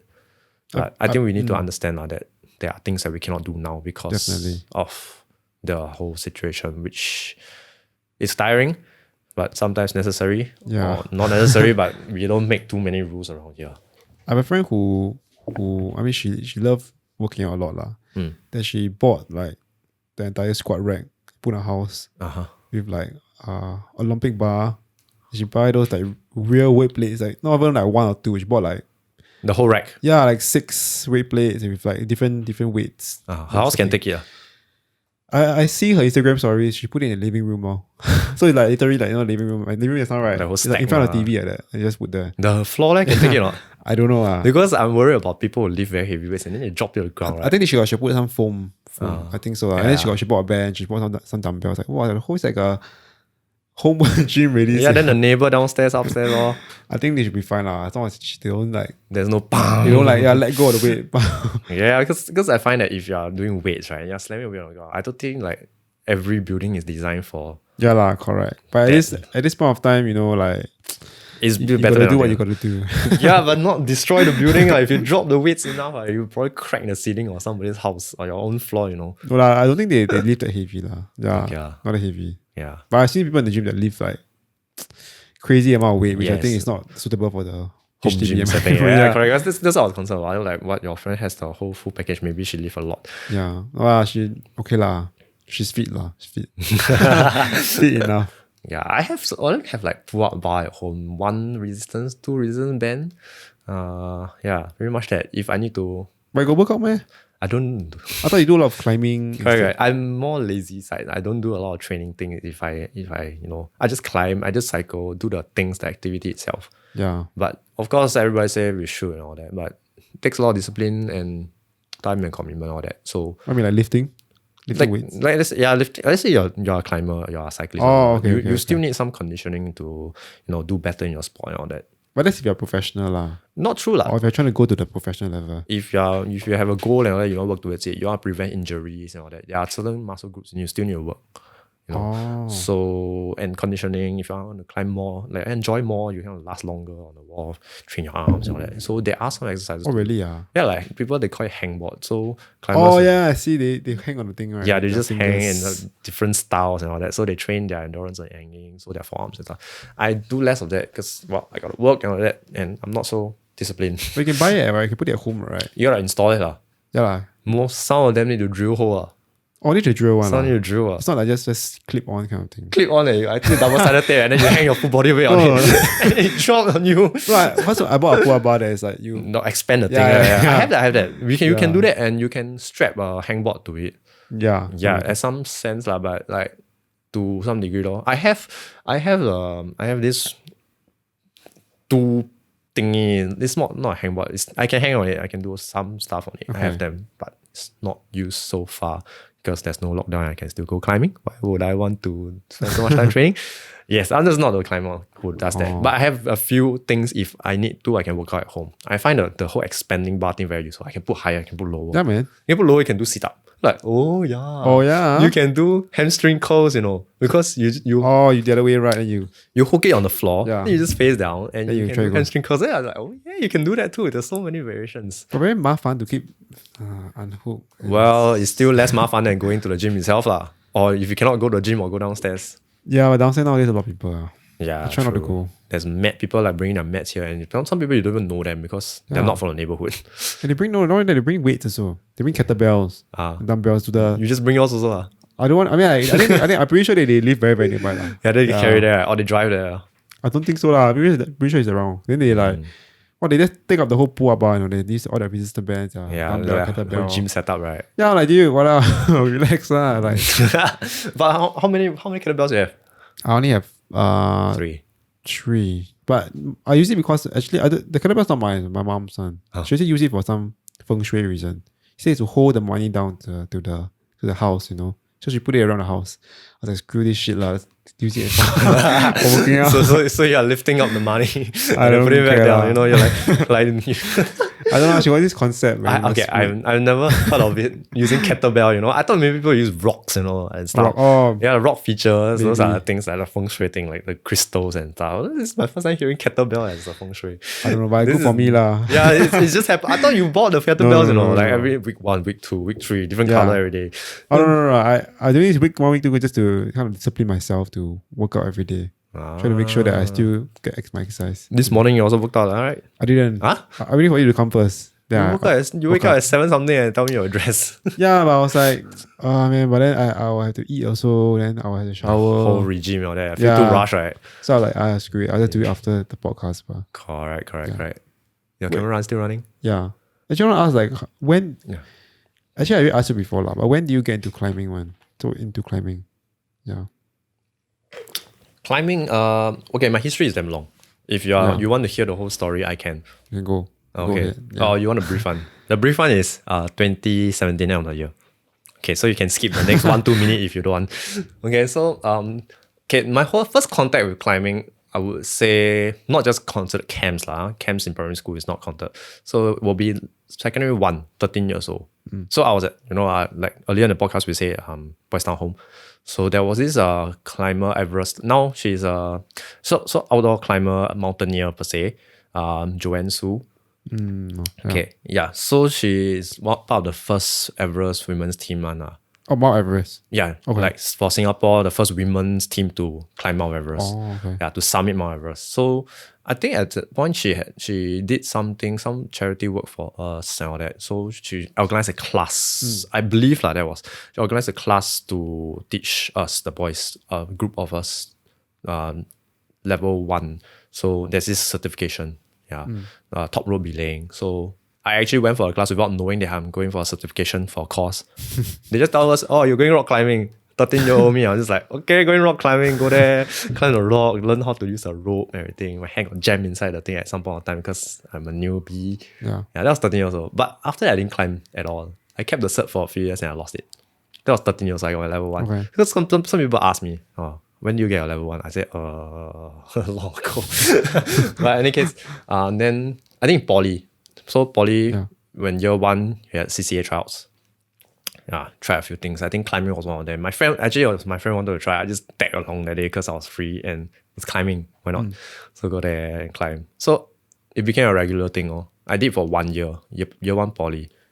Okay. Yeah. So, but I still pretty much a noob back then. Honestly, I don't remember how to climb back then. I don't remember how I climbed back then. But I remember the whole rope things, the belaying and stuff. So I learned lead climbing there also. So I stopped after year 1 poly. You got your level 2 or level 3 over there? No, I didn't. I actually got my abseiling level 1 there. Ironically, I didn't get level 2 climbing there. I couldn't make the course. I had to go for some camps. Yeah, I was involved in some poly camps. Yeah, I know. So I'm like the opposite end of your poly life, like that kind of thing. Yeah. Like you don't do all those things, and I do like those things. So yeah, that was year 1 poly. That was 2015. 2013. Oh, 2013. Yeah. 13, Yeah. yes. Then, yeah, so back when I restarted climbing is after when I started working, like in 2017. Also, you took like a 4 or 5 years break. Yeah, I just focused on other things, so like part-time work, studies. I did a little bit more cycling, running, all those, swimming, triathlon in a sense. So I focused more on those things. Then afterwards, only when I started working again, I came back to climbing. Yeah. But what made you want to go back to climbing? Well, I had to do sports. Yeah. And at some point of time, I couldn't run anymore. Yeah, I have my own medical thing. I cannot run anymore. It's not related to bones or whatever. So climbing was something. I still have peers and friends in the climbing thing. It actually started with restarted with this chalet that my previous climbing president organized. So she's just like, okay, guys, we're just gonna bring together a few batches of climbers, and we're gonna have a chalet. That was back in 2017 and also lah. So then we got together. Then I started getting back in the industry. I watched a few climbing like competitions and stuff. Then I'm just like, okay, just going to climb for a while. And then okay lah, restarted. So that's when my whole thing restarted because I got exposed to it again. And I think in 2017, by then the climbing scene was more booming already. In a sense, the industry, like the videos on YouTube, they were out. You can see like climbing competitions at full length, And that was also very exciting to watch. I actually probably prefer watching people climb than climbing myself. But actually, what do they compete in this climbing? Like speed or what? Or like? Yeah, there are a few categories. Speed is one of them. Okay. So, in general, now we have if you're talking about competitive climbing per se, in general we have for Olympics we have bouldering, lead climbing, and speed climbing. Lead climbing is the one that you clip the rope. You clip the rope. Yes, that one. That's lead climbing. Bouldering is what you've been through. The one with the ropes. No ropes, shorter one with a crash mat you can fall onto. Yeah. And speed climbing is there's a particular lane. There is a international standard. Then everybody climbs that lane every time. So they compete on who climbs to the top fastest. But is there like a harness or anything? Of course, speed climbing there's harness. You climb 15 meters up and then you just jump off. That's not gonna be good. Like crash mat lor. But there is one climbing without harness, not bouldering. It's we call it deep water solo. Deep water solo? Correct. Why is it deep water solo? Okay, so deep water comes from the water that's below the climbing wall. So you drop into you drop in the water when you fall.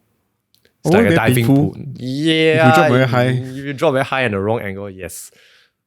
But then why would they do it? Okay, so 15 meters is the max I've seen lah. Or outdoor in natural cliffs, then the height may vary. But for let's say deep water solo, there are competitions that people organize that are particularly for deep water solo. So you don't wear a harness or you climb the route, and then at the end at the top you drop into the water, or you fall off, you drop in the water. But it's relatively safe, I would guess, that when you fall in the water, you don't get too badly injured. Because there's a height limit. You cannot, if you go further than that, there's a higher risk and all that. When you flop inside there. But what I'm thinking also is like, how do you bring our chalk or this thing? It will be very slippery to like climb on this. It's wet. Like hands are wet. How do you start like? You dry your hands before you start climbing. You can use towel. You don't have to swim there. I'm assuming that they start in the water itself already. Okay. And they start climbing while in the water, and they start climbing up. Definitely, there are people who can do that. But why is it so slippery? Yeah. I don't know. I make it impossible possible. But yeah, okay. So let's say in natural environment. Yeah. When you talk about deep water solo, you can kayak to the cliff or ride a boat. Oh, okay. Then you can start off from there if you want to. I don't exactly know how they do it because I don't have experience myself. But that's the general concept. You can use a boat to go there. You want to swim there also can. Okay. You're talking about rock. This is like really like rock climbing, real rocks. Yeah, outdoor the cliff. Yeah, so no, into water. I was thinking of like someone built like a rock climbing wall in over a diving pool, right? Yeah. Yeah, there is. Oh, there is. Okay. That's that one. So. The whole diving pool rock wall thingy is inspired from outdoor cliff because they have such cliffs at the water. So that's why I say how you start, because by the time you'll be in the water already. Right? So you take a boat lah. So you take a boat in the swimming pool. Or for swimming pool because they have to build the wall on the side of the pool ma. Oh, so okay. You can like just go over to the wall and start climbing from the side of the pool. So when they jump, they must leap back into the water. Not necessarily. Usually the walls are inclined into the water. So if you drop down straight, you go in the water anyway. Okay. They won't like They won't like, yeah. And I've never seen anybody build a wall that so far back into the wall whereby you tumble down the wall so much. It's not impossible. It's just that for deep water solo, I think by the time you get to do that, you will be climbing inclining walls and all that at some sense. Yeah. So you just drop straight down, you'll be okay. So that's that deep water solo. That is not very big in Singapore. We have in Singapore, if you're talking about deep water soloing, there's a competition organized by SUTD called Crux. Yeah. Crux is a short term for critical, critical hole or something like that. Yeah. So we just call it Crux. There's a deep water solo competition. It's much lower than all the international what they do out there. But it's still held in a pool, not in a pool, over a pool. The wall is about maybe a few meters or that. It's more like a bouldering deep water solo because it's shorter. Okay. Yeah. So when you fall in the water, it's not that problematic. If you barely flop at 15 meters, I think that'll be problematic. Yeah, man. It'll be very painful and you'll probably get injured also. But if you go down straight, it'll be okay. Yeah. Yeah. So there is in Singapore a scene, but I think they're quite new to the competition scene. I think they only had 2-3 years. Yeah. Then COVID came in and all the competition suspended. Yeah, man. Now I think, yeah, but like what you said, when in 2017, like it was a very huge boom in climbing and bouldering, and I really don't know how it really became like that. Like why did it suddenly become like a huge hit? I always see my friend on Instagram, they post like climbing videos. And is it? Yeah, when did they even start? Not only you, like other people also. Suddenly I'm like, wow, these people are climbing, and I'm like, when did this become such a huge thing? Okay, I actually missed the part where they started picking up. I missed the part because I stopped at 2013, 2014. Yeah, I imagine stopped you never stopped, man. Yeah, I stopped 2014 and I restarted at 2017. I missed the part whereby they opened Climb Central. Oh, that's when they opened. The one you went to at Kallang. That was open when? I don't know. I thought it was very long already. 2016, 2015, 2014. One of those years. One of those years within my period few years away. back only. Correct. So I think locally, because I'm not in the professional background and I'm not that involved in climbing scene kind of talks and stuff. So during that period, they opened Climb Central, and Climb Central, you open a mall. Once you open a mall, a lot of people who are not climbers and all that, you can see it. But if you open anything in a mall, your general public will be able to see it. People will be fascinated and try it and all that. True. So I think that is when Stingball picked up climbing, and generally around the world. Maybe because there's more social media now, people can post things and you can see a lot more. True. And climbing has always been a fascinating thing to some people, You're like, I want to try, maybe it's fun and all that. But when you climb, you get a different feeling and kind. There's a whole range of emotions that come with it, and like personal achievement or that, whatever you associate with. So maybe that's why they picked up. But to me, I feel it's the presence of the like climbing going public. So like Climb Central, you see in Funan, you see in Kallang Wave Mall, you are interested. So some gyms that are smaller ones you may never heard of even as a new climber. Yeah. So I think that's how they picked up. It's just like how any other sport can pick up. Like stand-up paddling wasn't a thing until recently also. Yeah, true. Yeah, then somebody started stand-up paddling in Singapore. They brought the sport from somewhere. Yeah, man. And then like they got some media attention or you get some attention from somewhere. Then Water Venture or Passion Waves, as they are called now, pick it up and they start having courses. You go to resorts and you can start doing things. And stand-up paddling, I think our friend Benjamin Cole, he's quite a fan of yours. He likes board sports. Anything got a board, he likes it. So he's like, stand-up paddling. So anybody, if you are physically able, I guess, you can do stand-up paddling. Then you don't have to like have a lot of... even in Singapore, I don't think there's a certification required for stand-up paddling. Yeah, because usually stand up board and just move. Correct. There are courses for it, but it's not say like a kayak certification per se. Yeah, correct. Kayaking has levels and levels. But I think some sport they just pick up. And we are a developed country, higher quality of life. So man, too much money to spend. Don't know where to spend. Don't know where to put our money in. We can do sports and all that stuff. Yeah. That's where a lot of interest that we come out, like fencing, we got people riding horse. Dude, even the gym also. I was in the gym for like many years already. When I first started, right, nobody go to the gym. Nobody even work out. People just go to the gym because they're really enthusiastic and all that. Not your typical social media person. Yeah, nowadays like it's like left, right, up, down, everywhere you see. It's like everyone is working out, in the gym. Working out is a lifestyle. Yeah, fitness, and stuff. Fitness is a lifestyle. Yeah. But last time when I started working out, I was only I was Sec 5 lah. Yeah, like nobody want like all the old uncles or like maybe the really buff people. All the old uncles. Yeah, the old Active uncles SG already. gyms, right? Yeah, or like really buff people. And other that is like You associate them to like the junkies, the gym junkies kind of thing. yeah, but it was not crowded even at night. It was like okay lor, like Yeah. okay I guess amount of people. that's because fitness become a thing. Yeah, because Singapore keep pushing out all this fitness, you need to keep fit and stuff, and then all the social media shit come out. So Yeah, and social media has pushed a lot of things out and pick people's interest. And there's also the marketing where you market fitness in a very nice way. Yeah. No, there's a lot of aesthetics to it.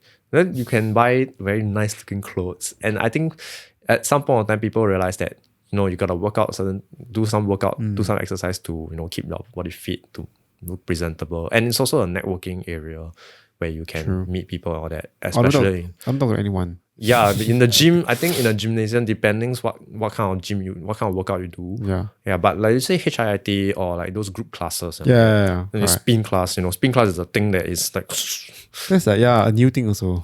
it's new. Yeah, kind of new lah, because I think last time people just know stationary bike. Yeah. But once you add other elements to it, it's like clubbing, bicycling, You see recently the person who got like muscle degeneration from the spin class. Oh, that few months ago, yeah. Yeah, I was like, wow, like also can. Because she overdid it lah.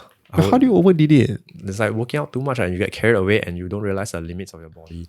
Because I never experienced it before. So what is like a point? I don't know how would she feel like. At what point do you feel like, like it's too much already? Maybe the body very numb already. Okay, so marathon runners and all that. Yeah. Because you run, you lose a lot of like water and then your muscle. Correct. Sometimes you start burning muscles when you run out of glycogen and fats. All the nutrition stuff that I don't understand. I briefly know I may be wrong. So if you want to criticize me, constructive criticism is welcomed. So like spin class per se, like how should you describe it? You are in an environment where it's very hyped up. You have music, you have instructor that is highly motivating. Those are very good instructors, are they? Like they really like talk and they speak and then, you feel very pumped out and all that. Then your bicycle is just going and going. But when it comes to the bike itself, because it has momentum to it, the wheel, when you spin it will continue spinning. It's not like you're cruising on a bike and then like free wheel. Yeah, so the pedal will just keep going. And it makes your legs keep moving. Yeah, your legs will keep moving, but at some point in time, even if you're resting, your legs will continue moving. But if you are carried away, you know how people club and they also can club when they faint. It's similar concept. I think it's drunk. Drunk but like when you go swim class, they carry away. Some people can get carried away and physically they don't realize and they continue.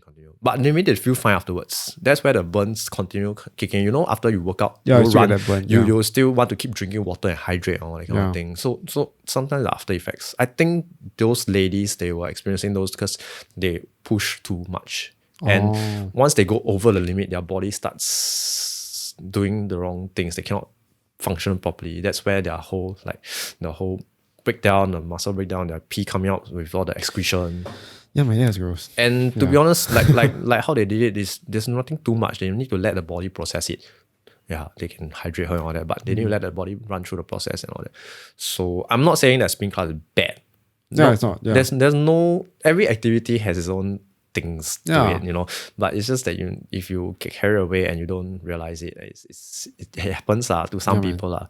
I don't think spinning class is bad, and for that particular reason, I think some people may have interpreted it wrongly and seen like, wow, what is this spinning thing? I think, any exercise you can overdo it, you can break something, you can overexert. You go gym and then like what the people lifting things and then suddenly they like cannot move right. Yeah, they slip this. Yeah, I know a person who slipped this. Oh no, I know someone who's going for a slip disc operation soon, but I don't think it's from gym. It's from some other things. Yeah, what, carrying some? I have no idea. He has a very active history, I guess, diving and climbing and stuff. I cannot remember why he got slip disc at what point in time, but he's like quite old already. He's like uncle age. Okay. We sometimes call him uncle. Actually, I call him uncle all the time because it's just fun to call. It's very close thing to call. Like, hey, uncle, uncle somebody. Yeah. So I think every exercise and sport is more prominent also now because a lot of people are working out.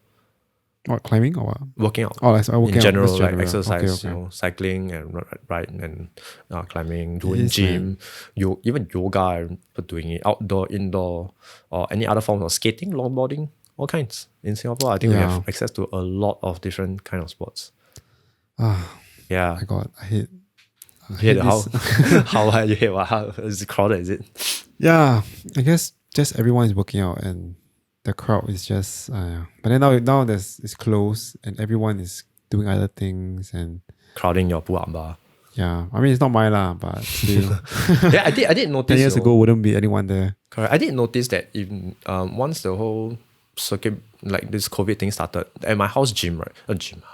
My house fitness area, the park there are people who I don't recognize coming in. They look like expats. Okay. I'm not saying that they are, but they are not. Angmo lah. They may not be of Asian descent, the classic Asian descent. But are they Angmo? They are Angmo. Oh, okay. They are Angmo. There is other races, or there are even our own races and all that. So Asian descent, but I don't recognize them. That means they're probably not from the same area, or they don't normally work out there. I mean, we've lived in our neighborhood for years and years. We kind of know the faces of people who are there. So they come on a weekend, not weekend, the weekday evening, bring their mats and their weights, their free weights, and sometimes got music also. Then they work out in the area. Because your house there got the shoulder thing, right? The wooden thing. Yeah, the shoulder thing. Yeah. But I don't think that's what mainly they use. They even bring their own stuff. Why we do that? I don't. Wow, that's so. It's just so a weird. place to gather and you can work out together. Some of the people are conducting outdoor classes as well. Yeah. So I know people who are conducting fitness classes outdoors, yoga outdoors, and other forms of classes. So yeah, the fitness class also, you make use of fitness areas and you can do certain workouts, which, yeah. So I think we are bringing a lot of influx when it comes to exercise. It's a good thing per se, but as with all things in Singapore, we are quite crowded and we have, everything that's popular, you'll see a crowd. Yeah, man. Yeah, but of course, at this point of time, you have the luxury to choose your hours. Now? Yeah. Me? Yeah. Yeah. Then you can go down in the hot afternoon and do. I don't know. I usually do at home one. Because I don't know, I just want to be in contact with people. I don't like to be those people bring down weights and everything. Like, a bit extreme, Well, it's individual preferences. Yeah, like you carry all the weights down just to work out in front of people or something. Or what are you trying to do? I guess maybe at home they cannot do exercise because their family is there. Maybe their kids and all that stuff. True. Then, or it's a constrained space, or it's rental. Rental, when you have rental space, we may not do everything there. Or they just don't want to damage the floor. Yeah. Or sweat over the floor and have to clean up. That's okay one lah. Compared to sweat outside, then you're just like, it's there and you just disappear and wash off by the rain. So that's exercising. But we just go through with that and it's all the crowded things. Yeah, man. Yeah, I think Singapore very crowded. Don't you think so? It is lah. It is. But what can we do? You've been around places in the world.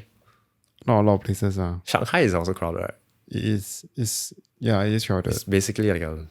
It's just Singapore lah, basically. Yeah, There's no difference. There's like people that speak Chinese instead of English. And they have like bigger buildings, everything is just... Not really lah, it's the same. Yeah. Yeah, it's the same. I feel like the whole thing is much broader. Like how Shanghai is Singapore, right? Or even bigger actually. Bigger in terms of what? Every scale. Like your traffic is just a lot more. Oh yeah, Your yeah. buildings, your skyscrapers are going higher and it's much vast, your CBD area. Yeah. Shopping district is also like more and longer. I feel like it's just I feel like But it's very Shanghai is a similar. little bit bigger than Singapore lah. I think I'm not sure how big the size is. Right. But it's just to me, whenever I just go to all the luxury area, right? It's just I feel it's Orchard Road. Yeah. This it feels MBS like like this. It's like no difference to me lah. That's like- why I didn't really like. I didn't say didn't really like, but I don't really. find too much of a difference. Yeah, like But when you went to Taiwan and a countryside, you'll be like, oh, wow. yeah, that's what I was saying to you. Right? Yeah, Yeah, this is blissful, right? yeah, I think some of us we travel, we go to these places and all that. correct. I saw when people travel to like places that like Singapore, like so developed. It's like No difference, right? yeah, why do you even bother going there? I think, I think for cost wise, let's say Bangkok. Bangkok is a very city-like. Okay, not as developed as Singapore, I would say, but because you can have a lot of fun there and do a lot of things Yeah. for a lower price with your friends and all that. I think Bangkok is a city area. You go there and do stuff. KL also sometimes. But it depends what your crowd is and what you like to do. Not everybody like nature. Correct, Not lah. everybody like vast space. Some people just like the whole city environment. Correct. But the thing is that when you go to a city that is also similar to Singapore, meaning What's the like point, most of them like there's nothing cheaper. There's not cheaper there. Culture? Culture. Let's say you go to LA compared to Singapore. LA to Singapore. Oh, I don't like LA. Oh. People there are very rude. Oh no. People are rude there, man. People are rude. like in those city areas. The people interact with you. No, I took a cab, like an Uber, right, with my parents. Then I was just filming like the ride, like just like taking video of like, because I was sitting in the middle, behind the back seat in the middle, so I can film like the front, right. Then like the person was like, The driver. the driver was like telling me like, I don't like it when people film me or anything or something like that. Or he said like, please don't film me or anything. Then I said I'm not. I said I'm literally like zooming in like just to like in front of you, no, in the Like, picture. I'm a tourist. I'm just filming the area, not you. Yeah, but then the guy was like, I also feel a bit uncomfortable. I'm not sure. Is it all the drivers like that?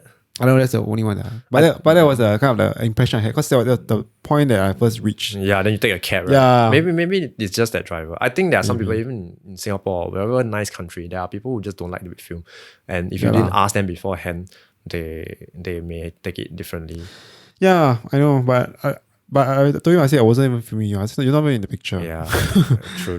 Yeah. For me, when I went to US, it was a different environment. I didn't go to LA because not the city areas. We were at the countryside kind of thing. So Where? it's still in California, but we went to Blythe. Blythe? Yeah, nobody heard of it. It's very near. It's closer to Arizona area than in. Also near the border there. It's close enough to Arizona that we can drive over and go and hang out during our off days. So yeah, we were at the Blythe and all that. So countryside wise, I think the people are okay. I feel very normal there. It's not. I don't think they publicly discriminate or anything. Were there a lot of Asians there? Not really lah. But there are some. I don't remember seeing any other Asians other than at the restaurant. Because we went to there's a Chinese restaurant, some kind of Asian. There's an Asian restaurant. I'm not sure if it's Chinese or whatever, but they do serve Asian food style and all that kind of thing. So only those owners were met like Asians descent. The rest are pretty much non-Asians and all that. I didn't feel our place because we don't have to interact too much with the locals. And the shops we go to, we just speak English and all that, and it's fine as long as we understand each other. Yeah. So for work wise, not say work like military stuff. Actually, it's considered work. So work wise, when we talk to our counterparts and all that, it's all professional. I think it's okay lah. We just talk like normal people. We hang out, we sit there and all that kind of thing, and we talk about stuff. We interact similarly. I don't think there was a difference. I think when it comes to culture, different cities all differently. Yeah, and the people you meet just happens to be like that. So luckily for me, I was mostly confined to the countryside and the less of the city area, whereby there's a lot of culture going on. Yeah, man. Yeah, was quite chill. That's good. Yeah, I think it's a very Asian. I don't know, it's a very Asian thing. That whenever we go overseas, right, for a long period of time, that we must eat Chinese food. Like we have to. You know what I mean? True. I think the crowd was, because the uncle I was with, he was like, hey, let's go to the Chinese restaurant. Let's go to the Chinese restaurant again. Yeah. So half the time I'm over there, half the time my meals were from the Chinese restaurant. I mean, it's not that it's not nice. It's just that you just need a taste. Yeah, and they but the chili sauce they serve is sriracha sauce. Authentic Chinese sauce. Correct, but it's to cater to the crowd that is, all that. But okay, at least it tastes Asian enough lah. Not like give me ketchup and the chili sauce, the sweet chili sauce. Yeah, what's up with that? Yeah, why do they only have ketchup and like mustard and hot sauce? They don't have like chili sauce. They should actually go and like try to promote it there. A lot of Westerners cannot take spice. You realize that, right? Yeah, but I mean they should. But our spice is not pure spice. It's like sweet spice. Yeah, so they do have sweet chili sauce, I think, at some areas, but not like the chili. So sriracha is like the chili for them, So I think that was like, oh, sriracha. I've never actually had sriracha sauce until I went over there. I'm just like, what is this chili sauce? I'll look at it. Is it a Vietnam thing? Or yeah, the Vietnam thing, right? So they associate Vietnam. Okay, so that's like, because it's from Vietnam. So I'm like, this is not Chinese, but okay, sure, it's chili sauce. It's something there. So yeah, that was half the time in there. But other than that, it's more of the fast foods and stuff, like Taco Bell and whatever other Mexican joints they have, quite a number. And they have what was that place that you drive in? In-N-Out Burger? In-N-Out. I haven't. I mean, like there are a lot of basically a lot of things drive through. I mean, Starbucks and drive through. I didn't go In-N-Out. There was this breakfast place there. IHOP. No, not IHOP. I didn't get to go to IHOP. I think I didn't get to go to IHOP. Denny's. No. Always at the roadside. Always at a freeway side one. Never mind, it doesn't matter. Okay. They serve breakfast and other food and everything lah. So that was Wow, I ate how many pancakes? I only had to eat 3 pancakes. I cannot finish more than 3 pancakes. So I was How like big is it? because they're big and filling. I was such a loser. I only ate 3 pancakes. They have what pancakes Okay, well, 3 is buffet. quite a lot already. What? Yeah, but what buffet and everything for the morning? Oh. As much as you can eat, I was just like, okay, I don't want to eat too much. I cannot take any more pancakes. But talking about IHOP, right? I mean, there's no difference now. Honestly, it's pancake, right? yeah, and It's a branding thing. yeah, it's like honestly, it's just the pancakes also not that. I mean, honestly, I think McDonald's pancakes also good. Yeah. Honestly, I don't want to lie. I don't want to lie here. Okay, I think they're almost the same. Have you had souffle pancakes? Souffle. Oh, is it the one that's like Very, like very bouncy one, right? I think Like so. you move the Yeah, plate. I have never actually set my eyes on. There's one in Westgate, downstairs. B1, I think. Yes. Outside arcade. Yeah. But I never eat. I just saw my friend eat. I was drinking the coffee instead. Oh yeah, I've never actually seen one in my eyes. I know it looks like very Oh, you remember? puffy on But you go it. and try it. You go and try. Could eat pancake. I was like, okay. But yeah, I was very fascinated. Like, there's I think Taka there was now also must take away pancake. I don't know how is that gonna work. I don't want to experience my pancake like that. You cannot sit on the side, man. What side? Inside the mall? No, like on a chair at the mall. I don't think eating will be okay. Oh, really? Yeah. Just eating inside the mall and a chair. I don't think that will be okay. Drinking maybe lah, just sipping on stuff lah. But like Or you walk and eat, yeah, but I don't really want to experience my food service souffle pancake dining out, tapao, Yeah. Okay. But yeah, I think no, the Takashimaya there's Nia one, City, there is one quite popular pancake place. I went there, I was like, wow. So yeah, I thought I'd go US and then I must eat the pancakes and stuff. That was the reason why I went to that place to eat like pancakes. There was no IHOP there, so I never mind. I just eat. But I think this is the culture. I go there, experience the culture. Go eat the taco or whatever thing. Yeah. Wow, I love it. I love it. Mexican food down there is so accessible compared to down here. Here is accessible, but it's expensive. Stuffed. What else? What are brands of Mexican food?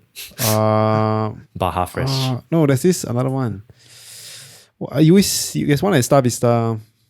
Guzman's, right? Yeah, Guzman Gomez. Guzman.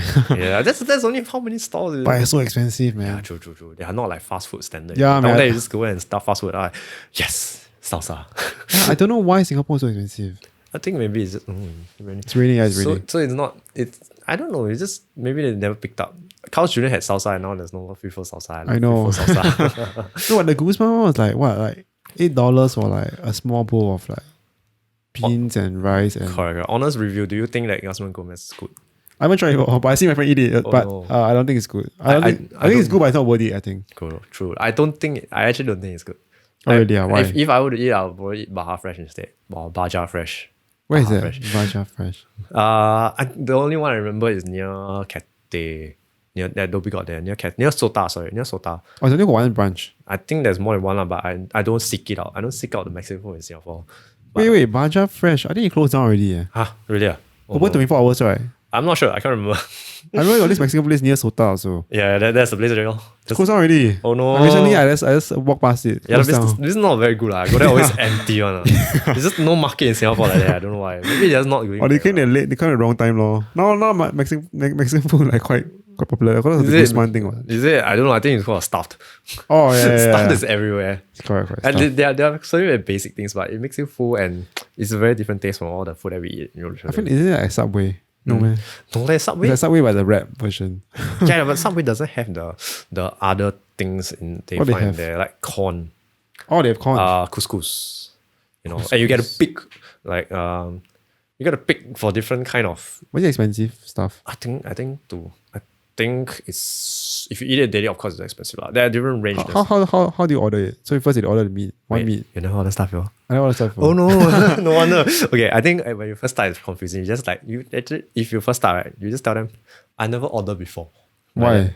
then at least they set their expectation. Because sometimes they will line of queue, then they Yeah. you like, okay, what's next? Like Subway, when you first order, you also don't know what to do. Subway is very standard one, what? They usually tell you step one, do already. Step two. Yeah, now Subway very standard. They print the thing for you. When I first had Subway, there was no such print. You just these are a list of breads. And Yeah, everything they is choose just the laid bread. down there. Then you just go down the line. You just don't know what's going on. So for stuff, there are different types. I'm not sure if they still sell taco. Kebab, and what else was that small? Tortilla. I don't know. Tortilla is the thing. Quesadilla. Oh, quesadillas. Whatever. And Okay. then they serve in bowl also if you do want the wrap thingy version. So you can choose the first step. It's all printed very nicely. I think Subway follow them. They print everything there. So first step you choose that. Then next you have the ingredients, like what can you choose? They even name it for you. You don't need to look at the ingredient. You can just point to them, but they name it for you. Like you want cucumber, you want corn, add this thing, you add meat, what meat you want. You can put all the vegetable, no? Can you, right? It's free, it's limited to what you're ordering. To what I'm ordering? Because like for maybe you're ordering, I can't remember what is what. I don't order stuff too often, but different types of wrap you're ordering, right? They are limited to different ingredients. Maybe because the style is different, like Mexican versus whatever other thingy, kebab, Turkish, or whatever. So maybe the style is different. That's why ingredients are usually limited to that. But I believe that you can add if you want. It's just add on money only. Pay money. Yeah, like, everything's money. Correct. So like you can. I think you can select anything under the sky if you know. It's not like Subway lah. Subway like vegetable can unlimited.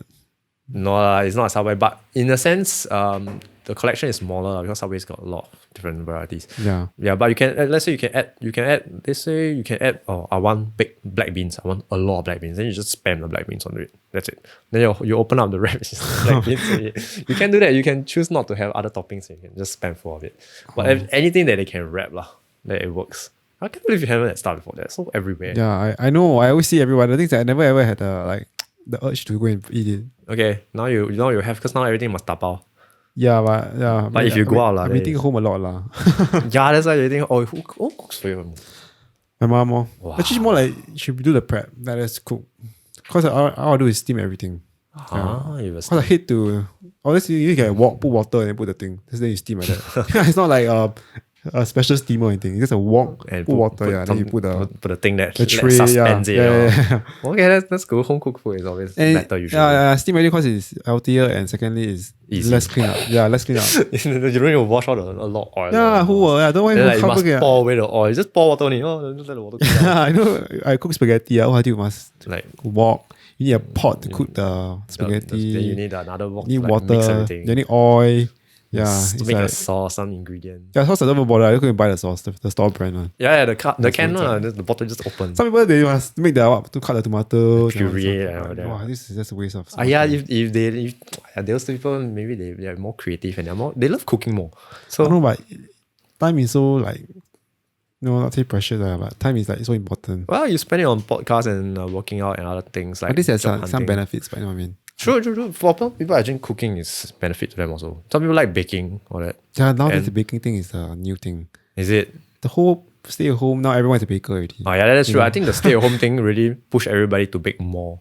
I think they were already baking before that, but they bake more. Then Dalgona coffee, that's a joke. Yeah. There was going to be circuit breaker soon. Let me go and get my Dalgona coffee kit out. I still haven't make it yet. I don't know how to make it. But are you even interested in making it?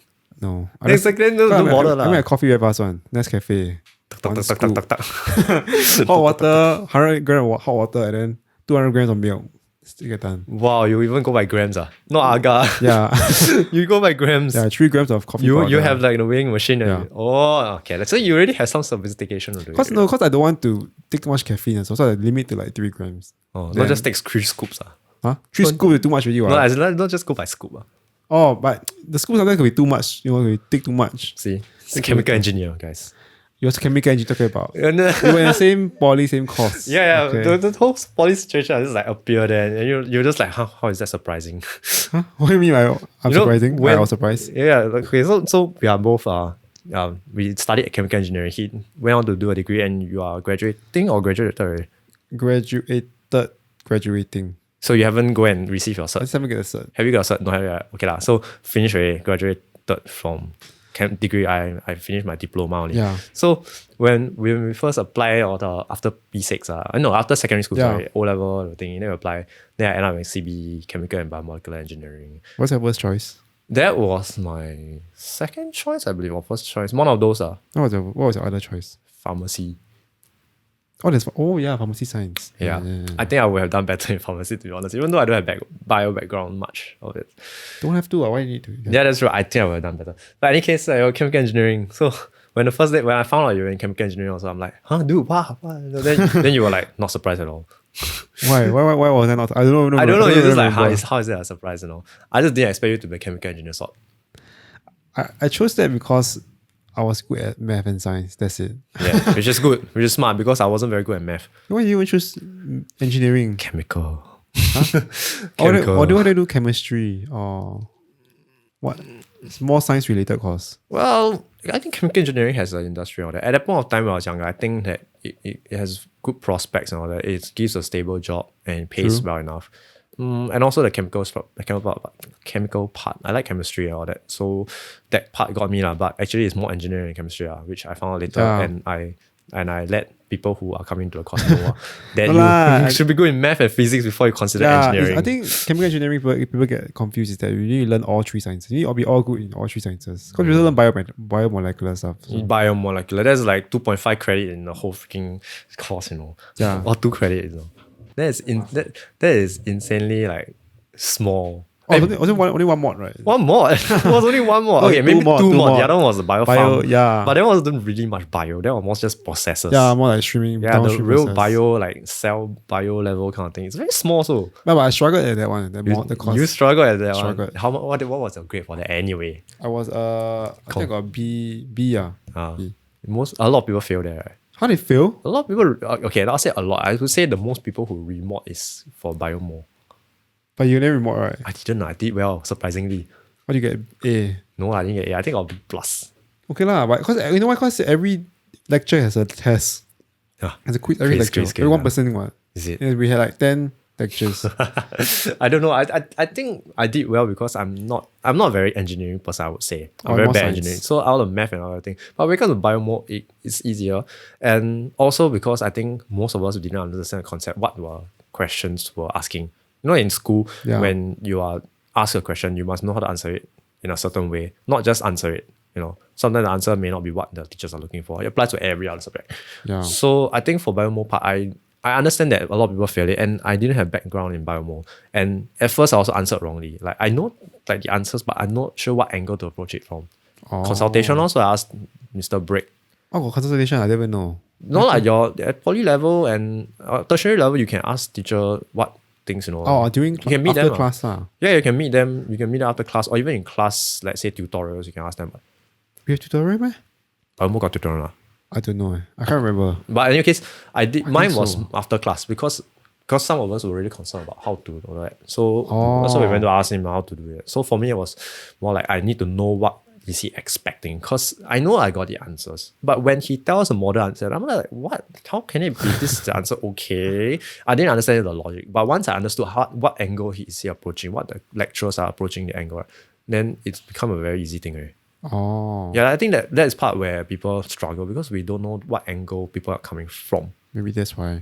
Or maybe because it's German and then he has a different way of thinking compared to us in our classic Singaporean education. So the angle is different. So for his module, I didn't understand his first 5 lectures because I didn't know anything about bio. So where I learned, I went Wikipedia and learned. Oh my gosh. I learned what is DNA, know what is the what C. I think that helps too. Yeah. Correct. How they connect to each other. Because during the lecture, I think just fly through. Yeah, he just blow up, just throw us as if we it's know. It's the 2.5 credit module. That's why you need to quickly finish it. I know, but he just throws us as if we know. What CG, what silolin, don't know what glamine. Yeah. That's why to YouTube and search. The 4 or 5 alphabets thingy. Yeah, I went to search introduction to DNA. Yeah, I think that helps the own study part, because we need people to explain to us certain things that we have no concept of. For me, it's also new, but afterwards, just okay, now makes sense. This thing and this thing, this thing and this thing, this thing. Then how they replicate all that. Which in terms of today's day, if you know this, you pretty much know how vaccines work already. RNA. Yeah, RNA, DNA, replication, polymerase chain reaction, blah, blah, blah, and all that. We actually learn about polymerase chain reaction at some point in time. I think so, but yeah, we actually did. Remember. And then now they come out with this thing, PCR. Wow, then I suddenly feel very smart. I suddenly feel very smart. But also because I do keep track of these things. you have to, right? No. It's an interest of my own. My work doesn't require me to know what is COVID about. Yeah, it's just a personal interesting because I'm quite interested. Were you vaccinated? Yes. Two finished already now. Everything finished. I did my first one in my birthday week. I did my second one before Chinese New Year. Oh, that's quite early, yeah. Yeah, people are like, you stupid, later you get sick how? Later you got side effects, then you got whole... you got choice, man? I thought you got choice. I can schedule it. They gave us a schedule, then all that. You can schedule what?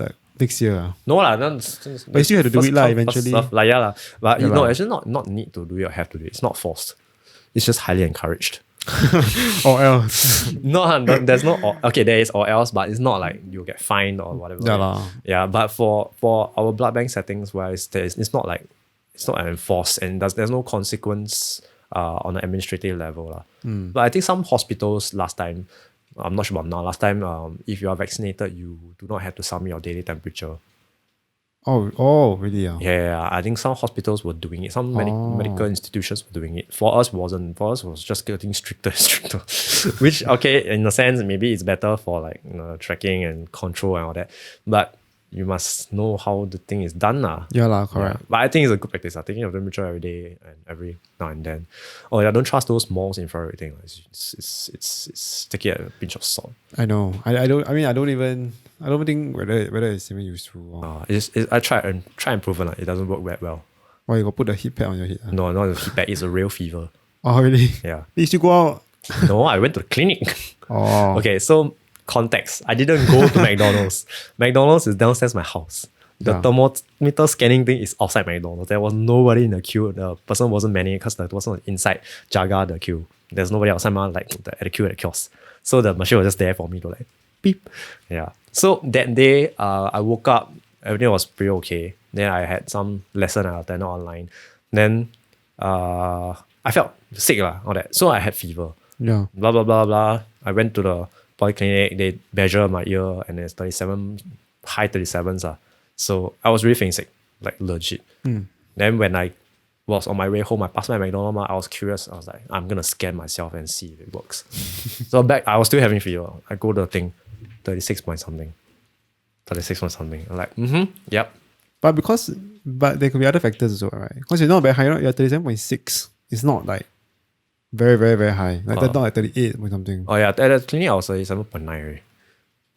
At polyclinic.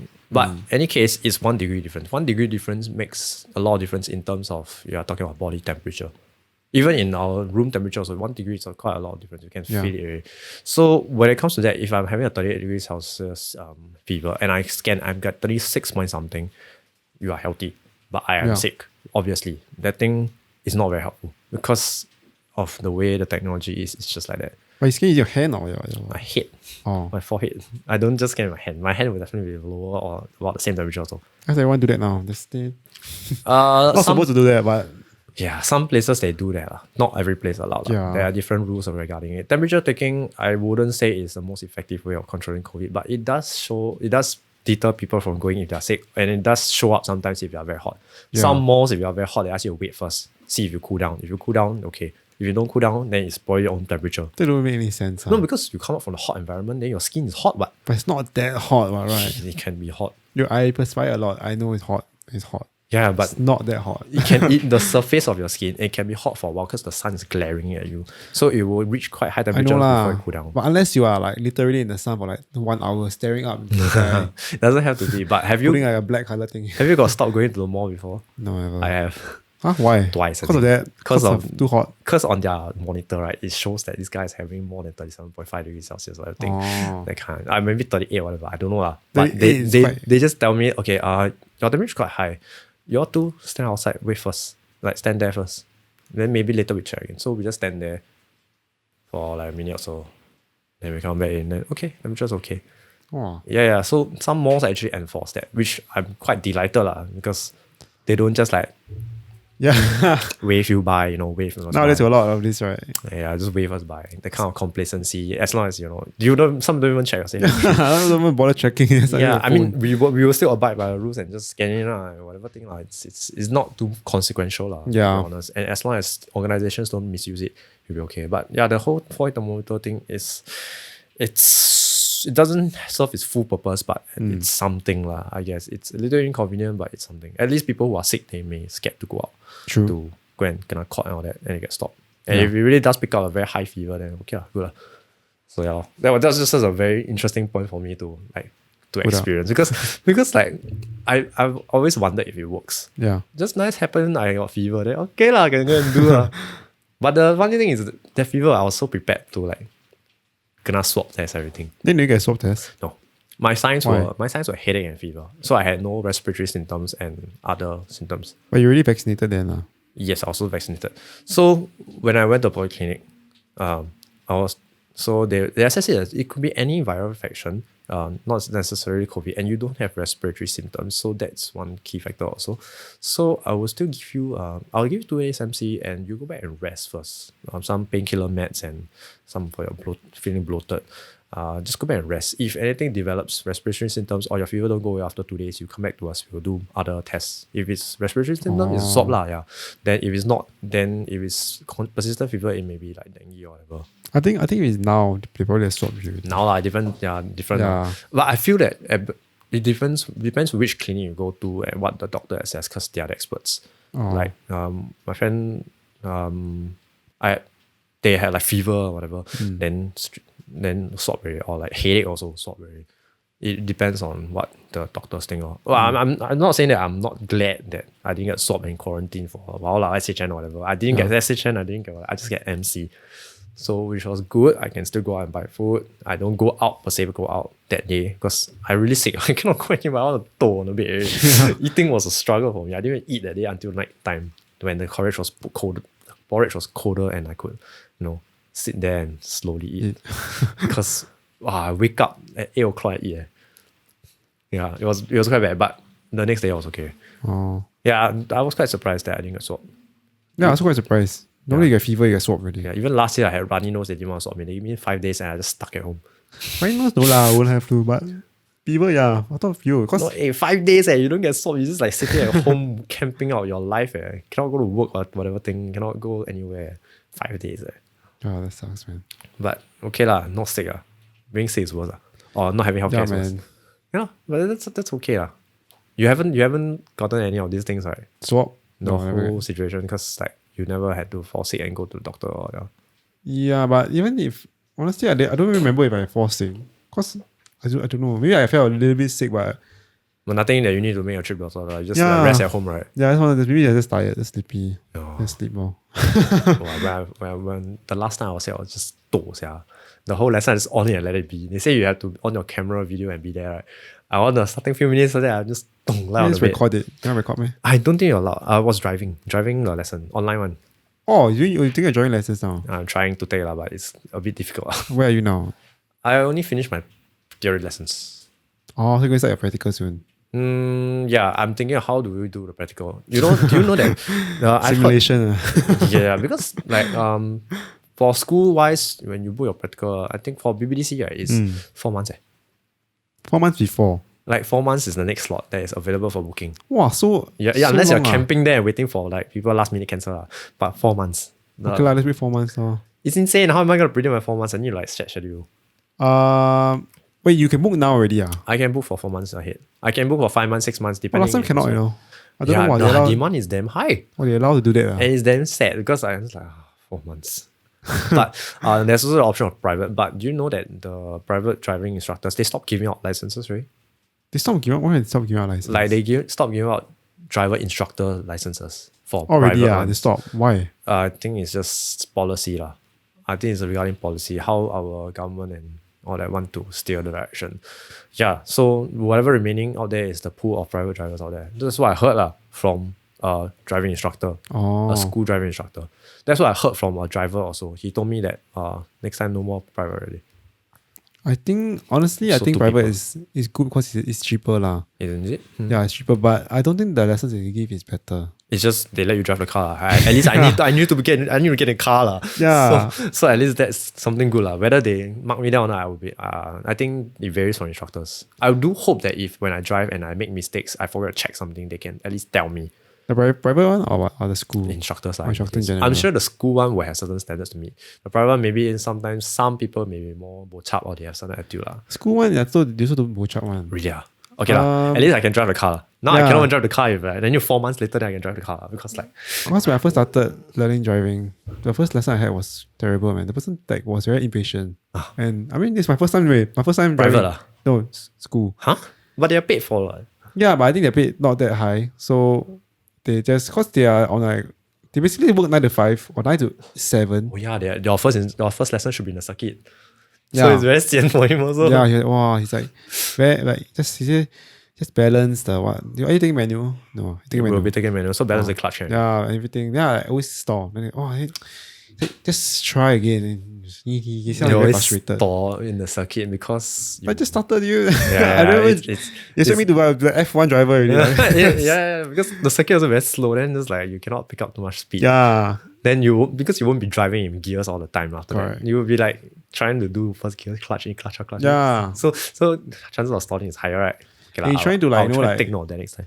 Yeah. And you're also trying to like not try to be safe, and also you try to, it's a new experience for you, driving a car. So for me, I was like, whatever lah. Once I finish, I said I'm never coming back this place. The circuit and all that, right? I never come back to this BBDC anymore. Yeah. Oh, okay lah. Too sad for you lah, but at least you got to drive the car lah. Yeah. Like now, if I want to book, it's 4 months or I need to camp there. I don't have the luxury of camping at the computer. Then just wait 4 months. Yeah, my friend told me he cleared his practical in 2.5 months. Yeah, if you chong every day. Yeah, he Chong every day. he chong quite a lot. But his nature of work is that he's a film crew. Oh, so it's like sometimes freelance. he's on site, yeah. Sometimes on site, but the other times he's on the com doing the things. Oh. So if he has that ability, and freelance, yes. So if he has ability to like camp at the site every once in a while can check, right? Yeah. That will help his chances of getting slot. I don't have the luxury. Okay, ask him to help you lah. Wow. Then Just pay me say $10 an hour or like $5 an hour. wow. Or three every meal. slot, every slot you get. Or three every, meal. every slot you get, I give you $10, $20. I don't even know if it's worth it. Or like I should get $5. you to do it. Oh yeah, actually I can. I should get you to do it. Yeah, you know, $5 $5 every slot. Yeah, now let's apply for jobs, so that's all I need. Correct. Then you need to send applications out and all that. Lah. Have you tried using like connections to get? Yes. No. Yes and no. Hmm. Yeah. I don't want to go that route lah, of asking people to help me. Like connections, you mean like asking people to help you to get in, right? Not say it. Connection. I'm not talking about that. I'm saying like reference. Oh, reference. And like knowing that what they're doing. Let's say your friends or your family members, relative, whichever acquaintance, are in a certain company that you may be interested to. I did. Then they can internally find job listings that have vacancy, or they can even just recommend you to their HR, and they'll do the relative things. Yeah, I did, but I don't know. I think they didn't They never want to answer help lah. me lah, but like they just not really bothered. The people or the company? The people. Oh no, But that's it's fine. just sad. But it's fine, but yeah, it's fine. I mean, for me, I like to do things on my own effort, man. I want to get things right, like based on my own abilities. Not like someone help me to get me there. I think abilities wise, yes, it's commendable. But when it comes to job seeking, there is some study and some research that shows that if you have connection, it's more usually people get references to get into a company. Yeah, if you're yeah, connected, correct. then Yeah. it's higher chance to get have in. your thing better and all that. Yeah. To at least score an interview lah. If you got an interview, at least you got consideration. Yeah. If they just throw away your chances of throw the application, then there's no point.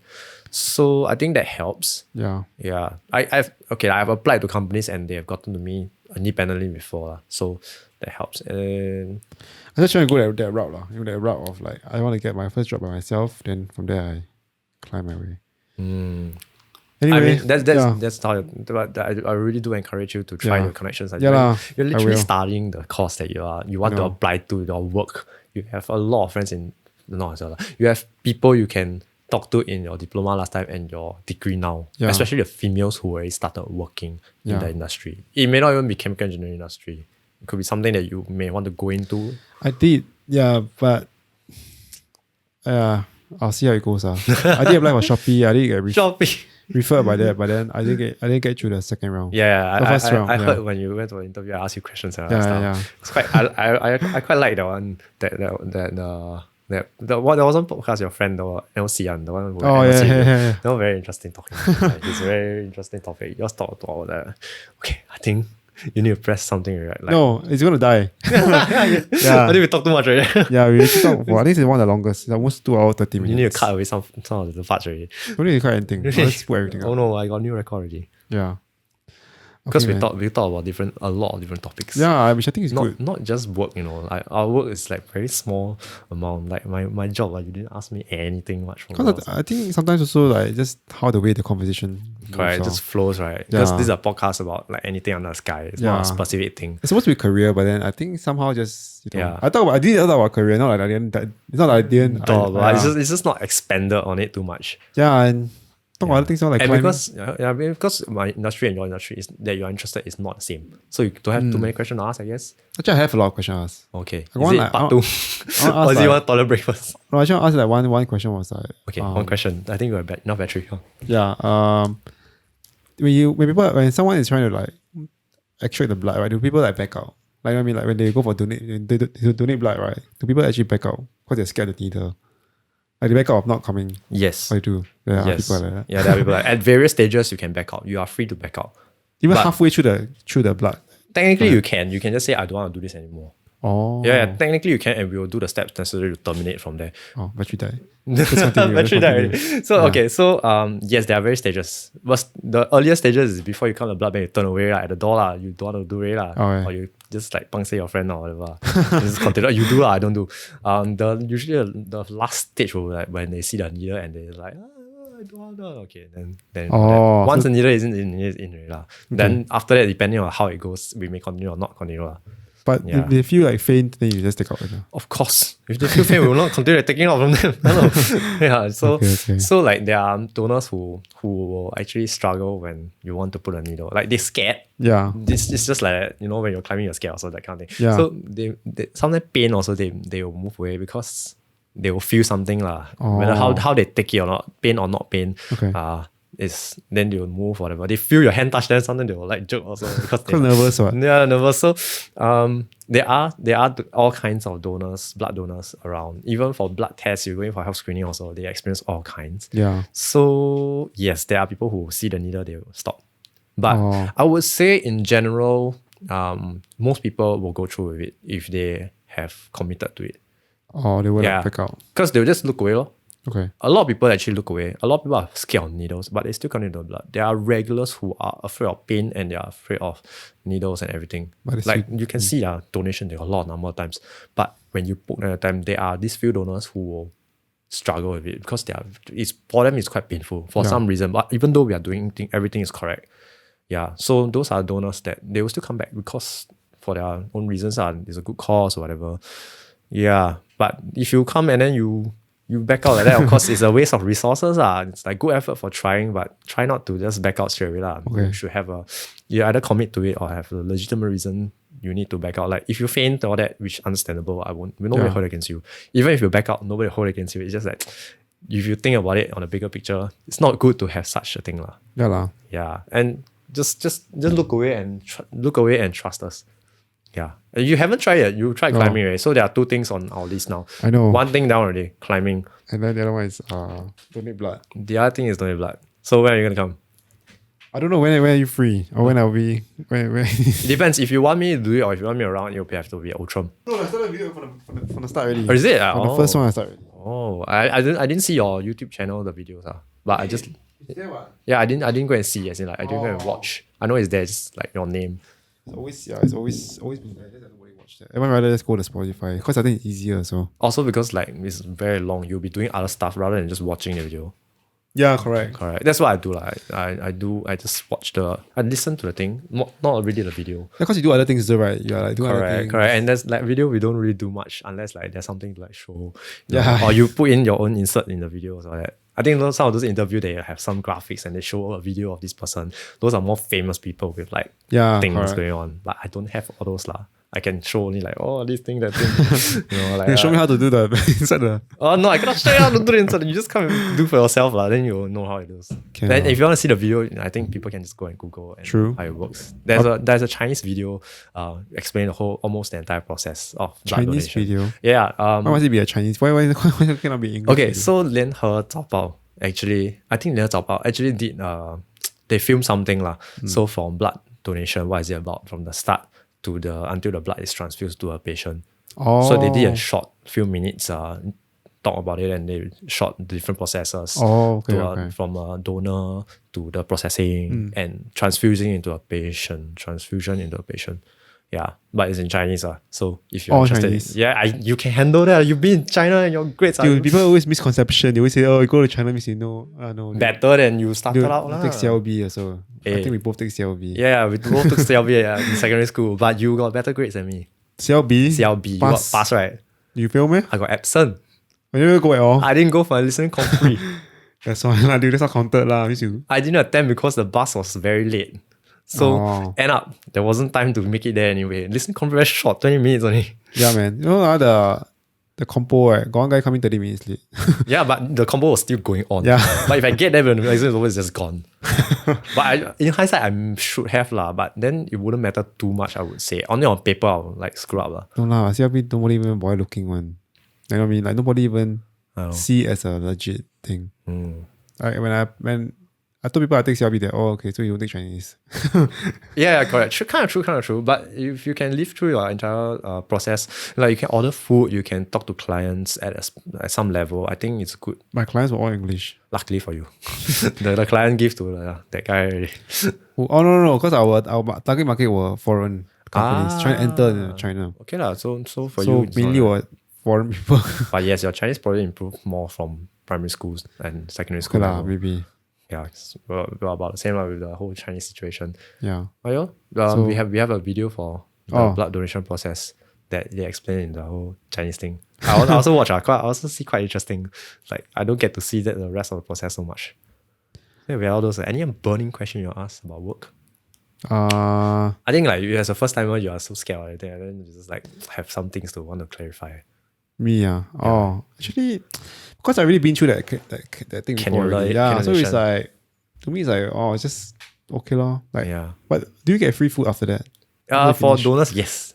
What do you get? Okay. If you are at mobile blood drives or at satellite sites, which is not Ultram basically, if you're not at Ultram, you will get Chicken rice.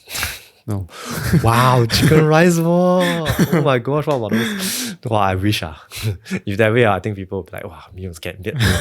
Okay, so for those sites that are not at Ultram, like Westgate, like Adobe God, Woodlands Civic Centre, and mobile blood drives, we have like a snack bar of sorts.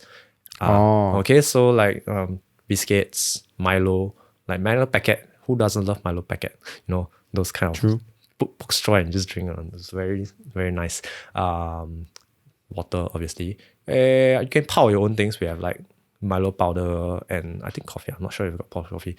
Yeah. So snack bar, depending on what's available. Mobile drives, depending. Sometimes the organizers for the blood mobile drives, they will have their own refreshment also.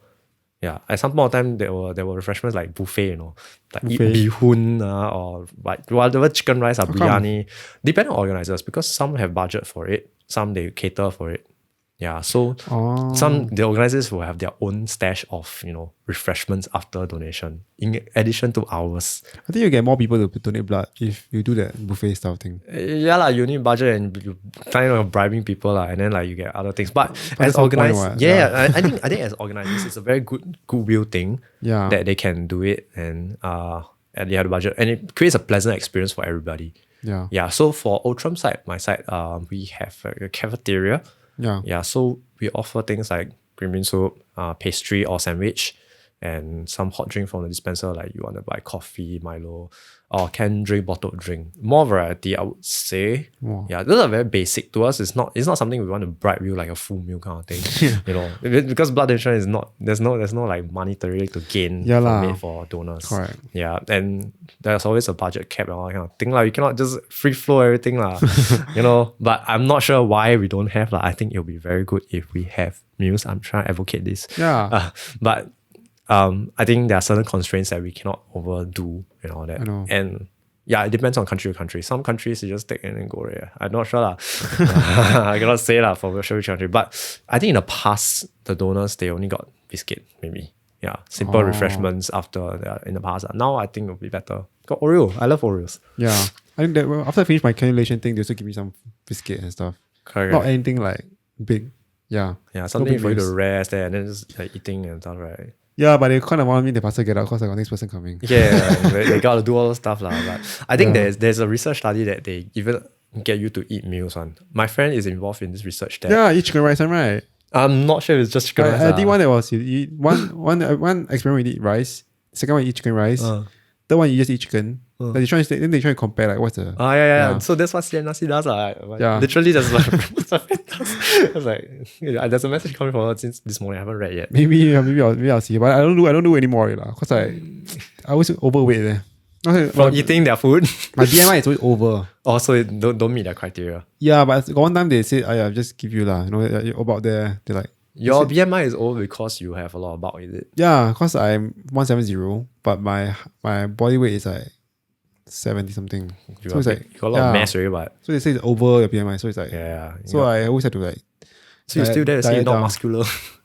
No, but it's Because you're not fat. That's not counted. You say you're not fat, but your BMI is high because But I try to diet you down. have big everything. Like all your muscles are bigger developed. There are other people who are bigger. That is true. There are other people who Yeah. are bigger, but like yours, you got casual little gym, right? You really, like, I'm not even there yet, dude. yeah. People say I'm fit. I'm just like, look at this guy. Look at this guy. His bicep is like my calf, you know. No lah, they're dude, not that big. that's not that big lah. Not that That's big. not extreme. But his bicep is nearly the size of my calf, you know. I was like, No, that's just too extreme. That's not even. Maybe your forearms. Yeah. your bicep is the size of my forearm. No, please. Oh, maybe your forearms is my calf. I know. I just No lah, I don't know. There are some people I say, oh my gosh, your forearms are bigger than my calves. Well, I'm quite skinny to be considered. I think to some Okay lah, people. you look fine now. You Yeah. look like Look like normal person, healthy. right? Yeah. Healthy. Yeah, that's the thing. You want to look healthy and you want to be healthy. Yeah, man. That's good enough for me. I'm Yeah. not chasing too much. But I built this certain height. 176, you're 170. Yeah, I know. I'm very short. Not that short, but it's still like average height and all that.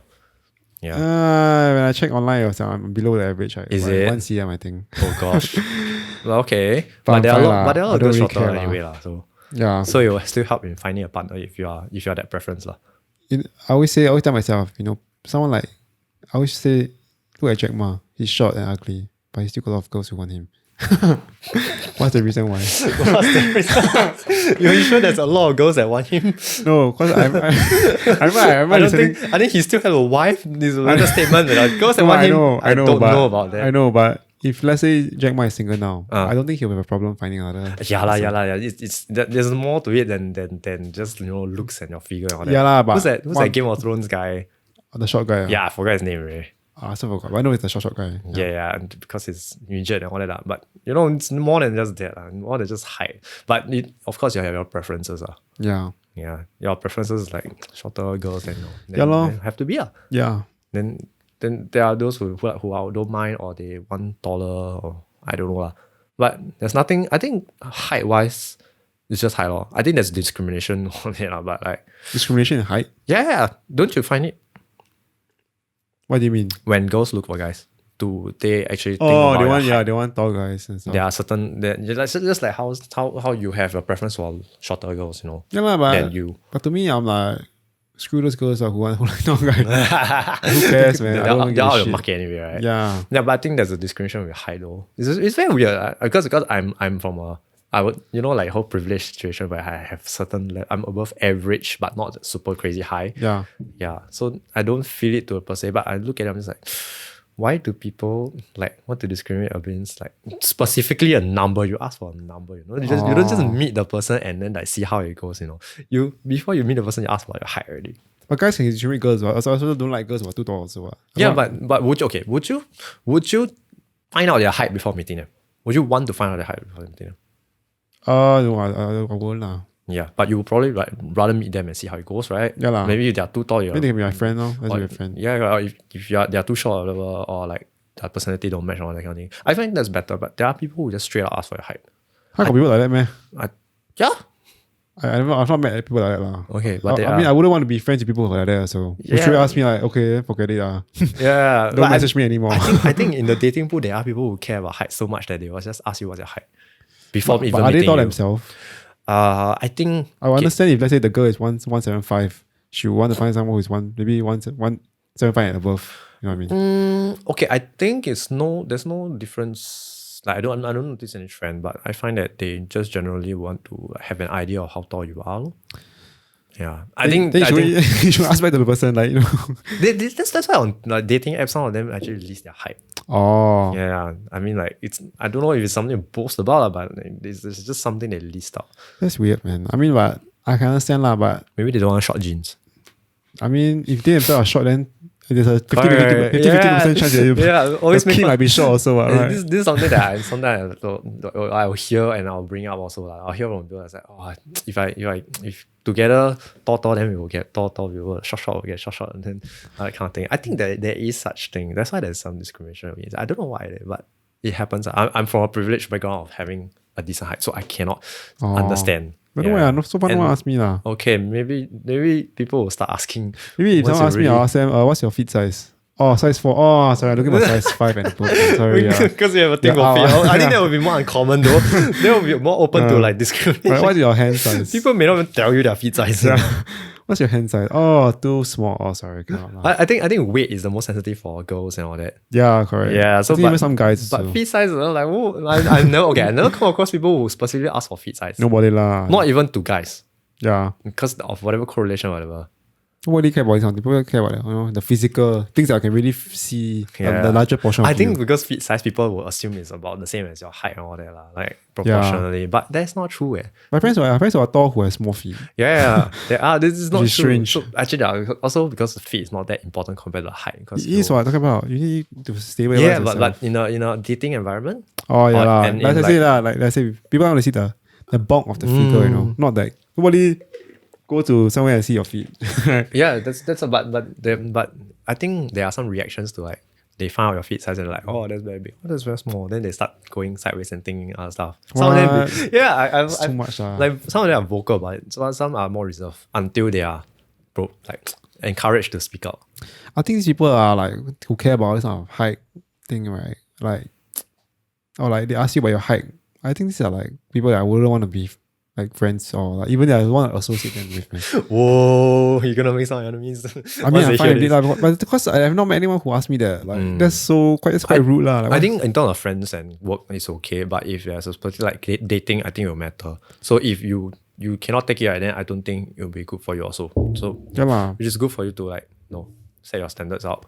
But if you measure someone based on you Physical measure someone appearance. on physical appearance on like and whether you want to meet them because of your height, like then it's like, dude, you don't even know other parts of me, like whether I'm a good person or like I mean not talking about that. I don't know, like, whether I'm a good person, like maybe I could be like he has a good personality. Yeah, like fun person, that kind of thing. Like you just straight up ask for the height. Maybe the person could be a psychopath or like maybe I'm 180 cm, but then I'm like maybe they want it for their serial Instagram. killer. Look good on their Instagram and wedding photos of a certain height or that. Or they want to wear heels. Some girls want to wear heels, then the shoes, then they have a certain height. Yeah. Then I think these people are getting married for the wrong reasons. If they care so much about height, then it's like, dude. Yeah, don't you think that look at your life. Physical appearance will matter? Do you think so? Physical appearance matters. To some extent, I'll say it matters, but I won't say it's 100%. You know what I mean? Like not to a point where I say, okay, what's your height first before I meet you? You cancel out, right? Yeah. What? Even if say someone is 170 cm like me, right, or 175, I'll just still meet them. Because they could be, eventually be just to be a friend now. And things also work out. It's the physical is just that. Yeah. There's a lot more factors that go on. You can live with it, but I think when you are living with somebody's personality, it's very different. Character. Yeah, correct. And like even like money also, or their citizenship status also. It will come matter. It will come to a bigger picture than just physical appearance. Yeah, of course, but you need to be pleasant looking, I guess. Yeah, but I guess the physical appearance is like the first step, Yeah. Like the first step into the door. And it's the easiest to like mark out. Yeah. You can just if he's too out of your preference, then you won't want him. Okay, I get it. I don't think I can date everybody regardless of looks. I'm not that noble. I think it's the whole Tinder and the Bumble thing lah. They only put up your photos and they ask you your height, your everything. Yeah, nowadays the Tinder thing is like nothing much to me, but there's still all this thing going on lah. Definitely lah. Online meeting your partner online, all that. Normal. So have you tried? I tried last time lah. When I was still single. Then now I never, Yeah, but I think it was a stupid thing lah. I think not say stupid lah, but more like I think people can use it. But there's a lot of trolls on it.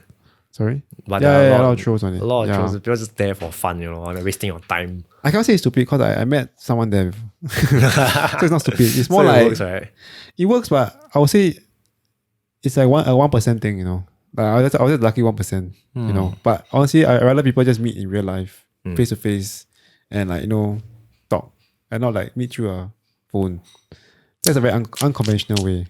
Yeah. Because I'm sure you can meet someone, unless you're living under a rock Yeah. or a cave. Your or network something. won't be that big, right? Yeah, unless you're like living at home every day, 24/7, like for the rest of your entire life. Ah. Never meet anyone, never even go to the supermarket. I'm pretty sure you meet somebody. I think online dating, whether through Tinder or through agency, is quite a big thing. Agency, And man? yeah. What agency? Before the whole Tinder sensation thing, there are already people on website dating agencies already. What's it called? Love Cupid? What? I don't know what they call. I never used any of them. but like okay, before the whole when Tinder is like app, you can own self go and create account and do everything. There Yeah. are agencies that bring people together.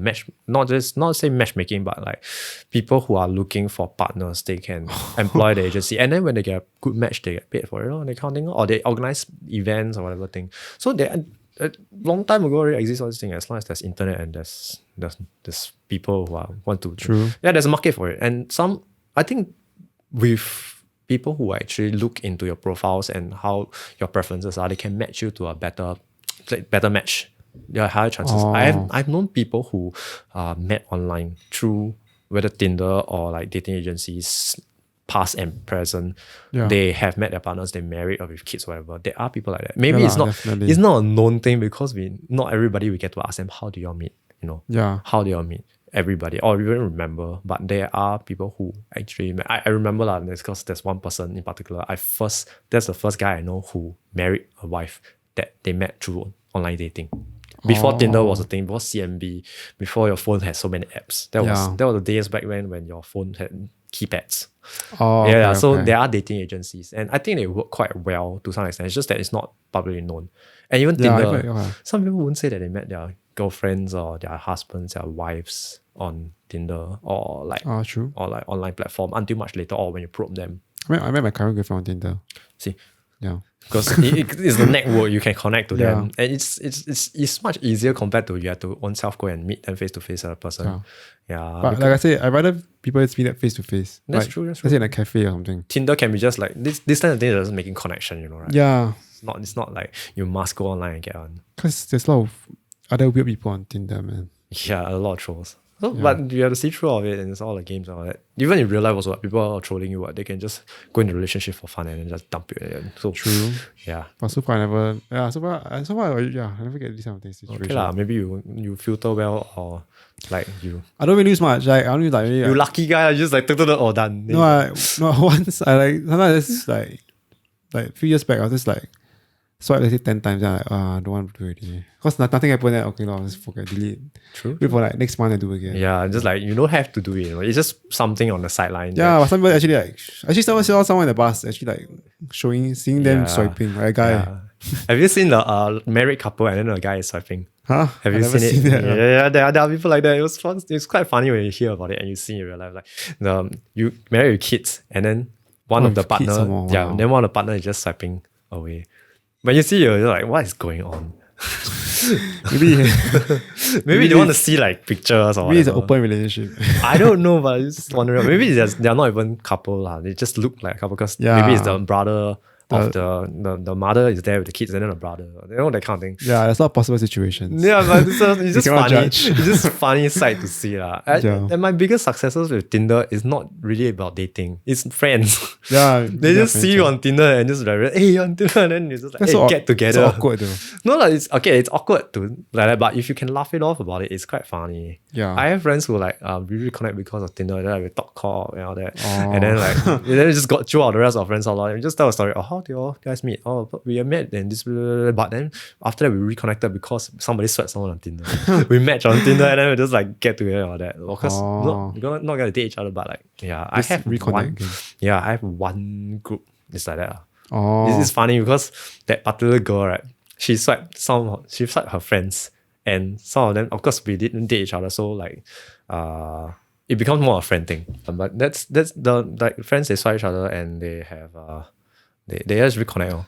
Okay. Yeah. Then we just hang out and all that. It's a funny story. That's like the successes that I have with Tinder. I think that's like the biggest successes. It's fun. So in summary, that it works. Tinder works, but please don't use Tinder. It's just to connect your friends, but don't try to find someone on there. No, that's my experience lah. But like it does work for some people if you try hard enough and you know how to talk and how to use, and you find the people who match with people who are in the same mindset, want to find partners or that. Yeah. Although because Tinder is such a popular app that everybody is just Using, right? yeah, you get the trolls and all that. But dating agencies do exist, yeah. But you don't need because Yeah. at this point in time you are attached and all that. Yeah, and I probably won't use it. Yeah. Honestly. You're probably more a face-to-face person. Yeah. So you're gonna pick up somebody at a cafe, that kind of thing.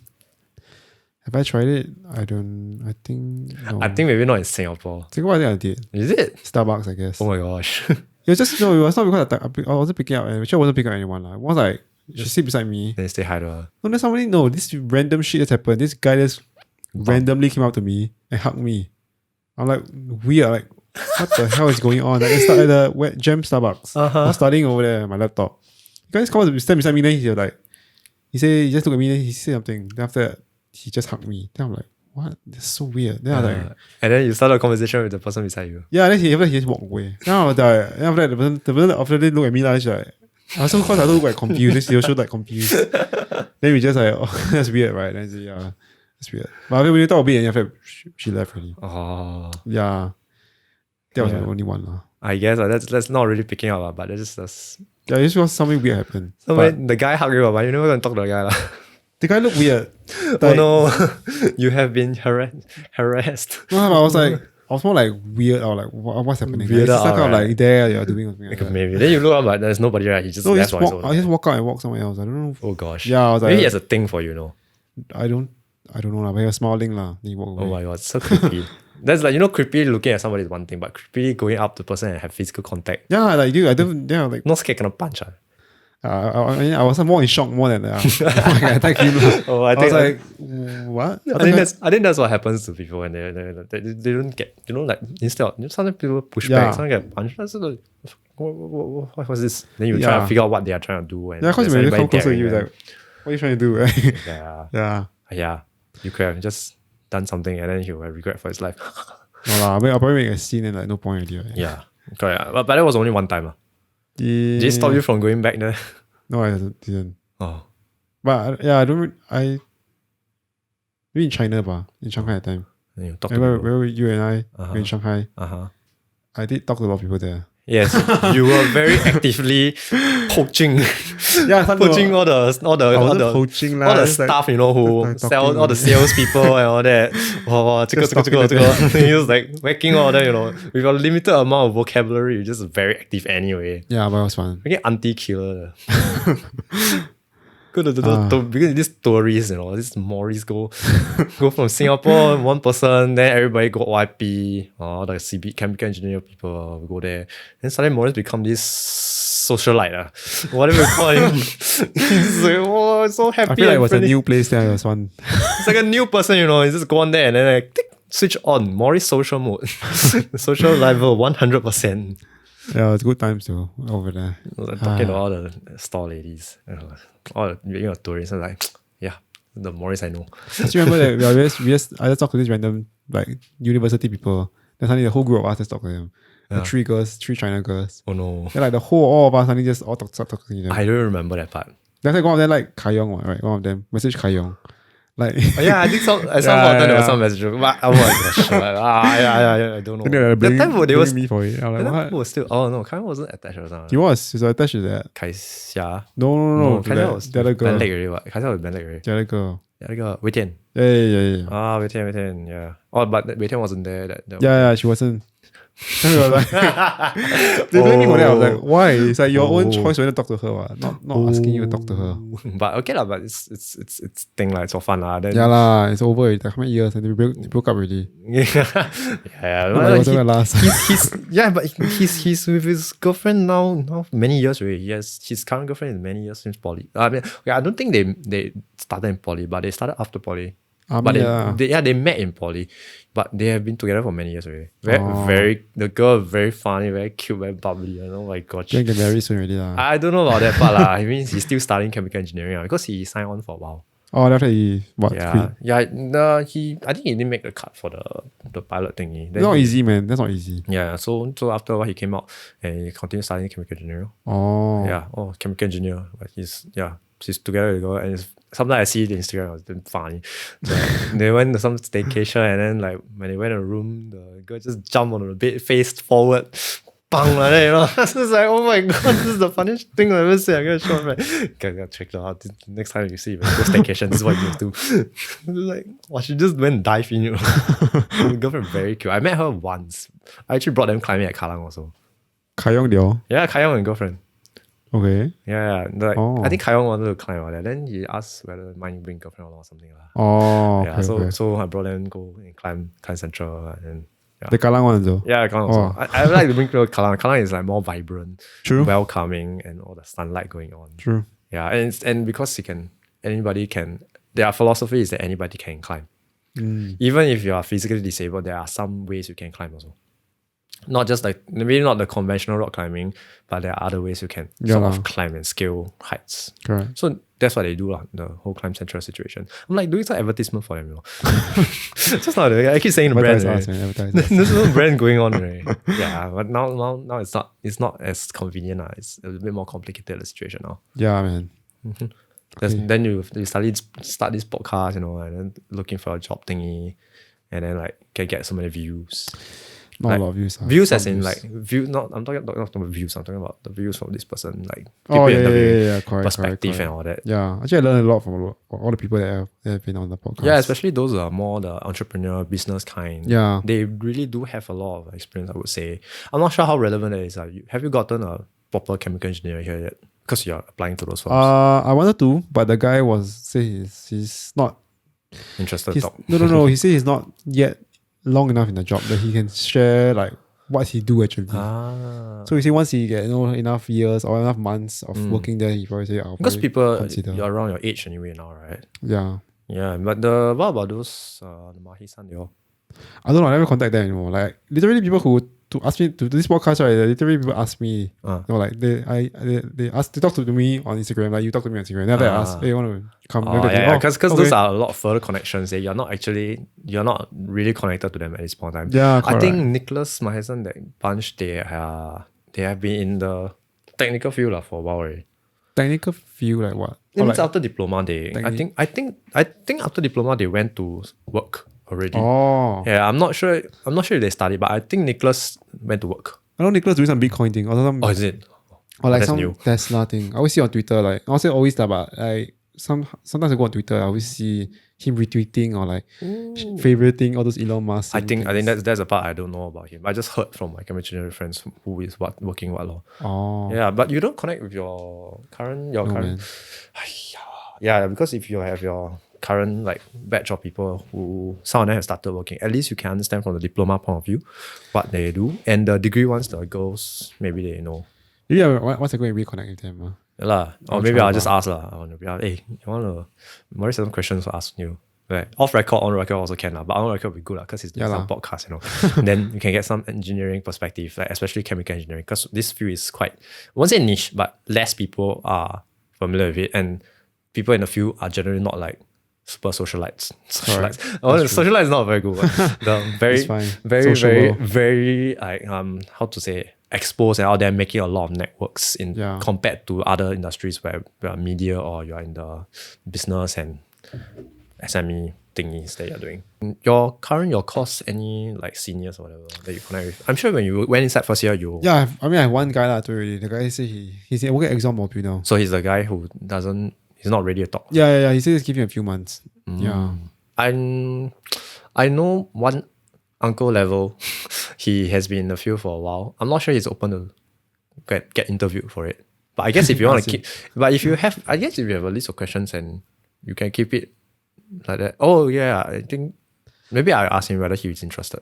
Yeah, but you must tell him that this is like there's no questions right now. I mean like no. It's an open podcast. I can talk about life. That kind of thing. He has quite a lot of experience in life and community service and I think chemical engineering. Okay. Yeah. I think he's a very interesting chap. Not sure if he's just in. I'm not sure if he'd be keen to talk to you. But yeah, you could use some chemical engineering perspective because I find that your other areas are covered. I got one environmental engineer now. Oh, that's good. Just finished. But like I said, we're still waiting for her to finish.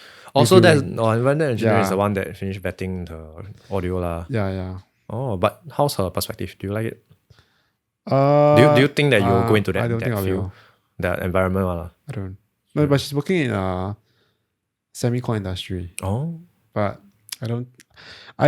I don't want to go in, but I feel like I have no choice. So look at the market now. But semicon, the semicon thing is really heating up, and they are talking about resources now. So raw materials are going out and all that. Yeah. But semicon is somewhere to start also. Bio you can do if you want, but chemical engineering. See how it goes.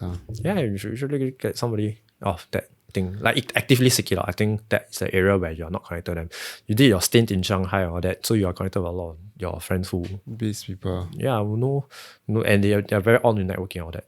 But our engineering side is more conservative. Engineering. You see, I didn't even stay in chemical engineering. I actually came out to true. You did. Oh yeah, we didn't get to the part, but doesn't matter. Maybe I asked Ben Lake. Ben Lake.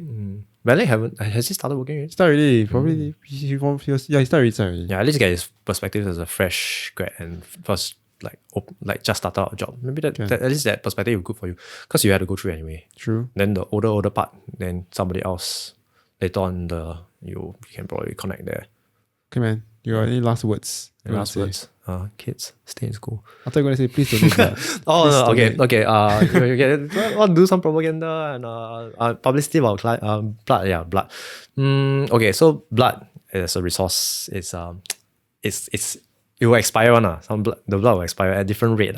So it's not like blood bank is your money bank, that kind of thing. When you put the blood there, it's forever. So do come regularly if you can. If you can donate. Those who can't, don't worry about it. We understand. And yeah, don't be afraid about it. If you're afraid, at least try to ask people to go and then you just be with them. Yeah. So I think trying to get Maurice to come down to blood bank and donate, whether by me or done by somebody else. But yeah, it will be very good if you come and donate blood because it is essential. We cannot really manufacture blood. True. And they are finite resources. Yeah. And are you running low on blood now? Current, okay, so for the pandemic situation wise, we are not doing quite well because most people cannot travel. We have less we reject lesser people for traveling, that kind of thing. Because sometimes we travel to some countries, we have certain restriction. Yeah. So that's good. And because people cannot travel, there are more people in Singapore. They will still come forward compared to when they don't have time when they're overseas working. So we have pretty good blood supply, I would say, but more rare blood groups we need to monitor still. Okay. Rare blood groups like A negative, O negative, that kind, especially O negative, because negative blood groups are lesser people in a sense. They are less of population, and O positive, they are general population, a lot of you, so a lot of usage. We also monitor. So I would say rare blood groups and like O pos are the ones that are looking. But otherwise, in general overview, blood stock is generally okay. But you guys just donate now. Yeah. And there's also a platelet phoresis portion, which I cannot elaborate because I think we overrun this thing a lot. If you're interested, you can contact Maurice and then you'll contact me. Or you can just call the blood bank and ask. Actually, call the blood bank and ask. Don't ask me. Call the blood bank and ask. Okay, man. Thanks for coming with the podcast. Okay. Thank you for having me. Thank you. So anyway, this is the longest one. Damn. I think you need to cut some 3 hours, I think. 3 hours. Yeah. Oh my God, it's 3 hours. That's like more than 1 hour over your thing. Yeah, it's fine. I'll just put it online. 3 hours. Oh no. Okay, man. Thank you. Bye. I'll see you soon. Bye-bye. And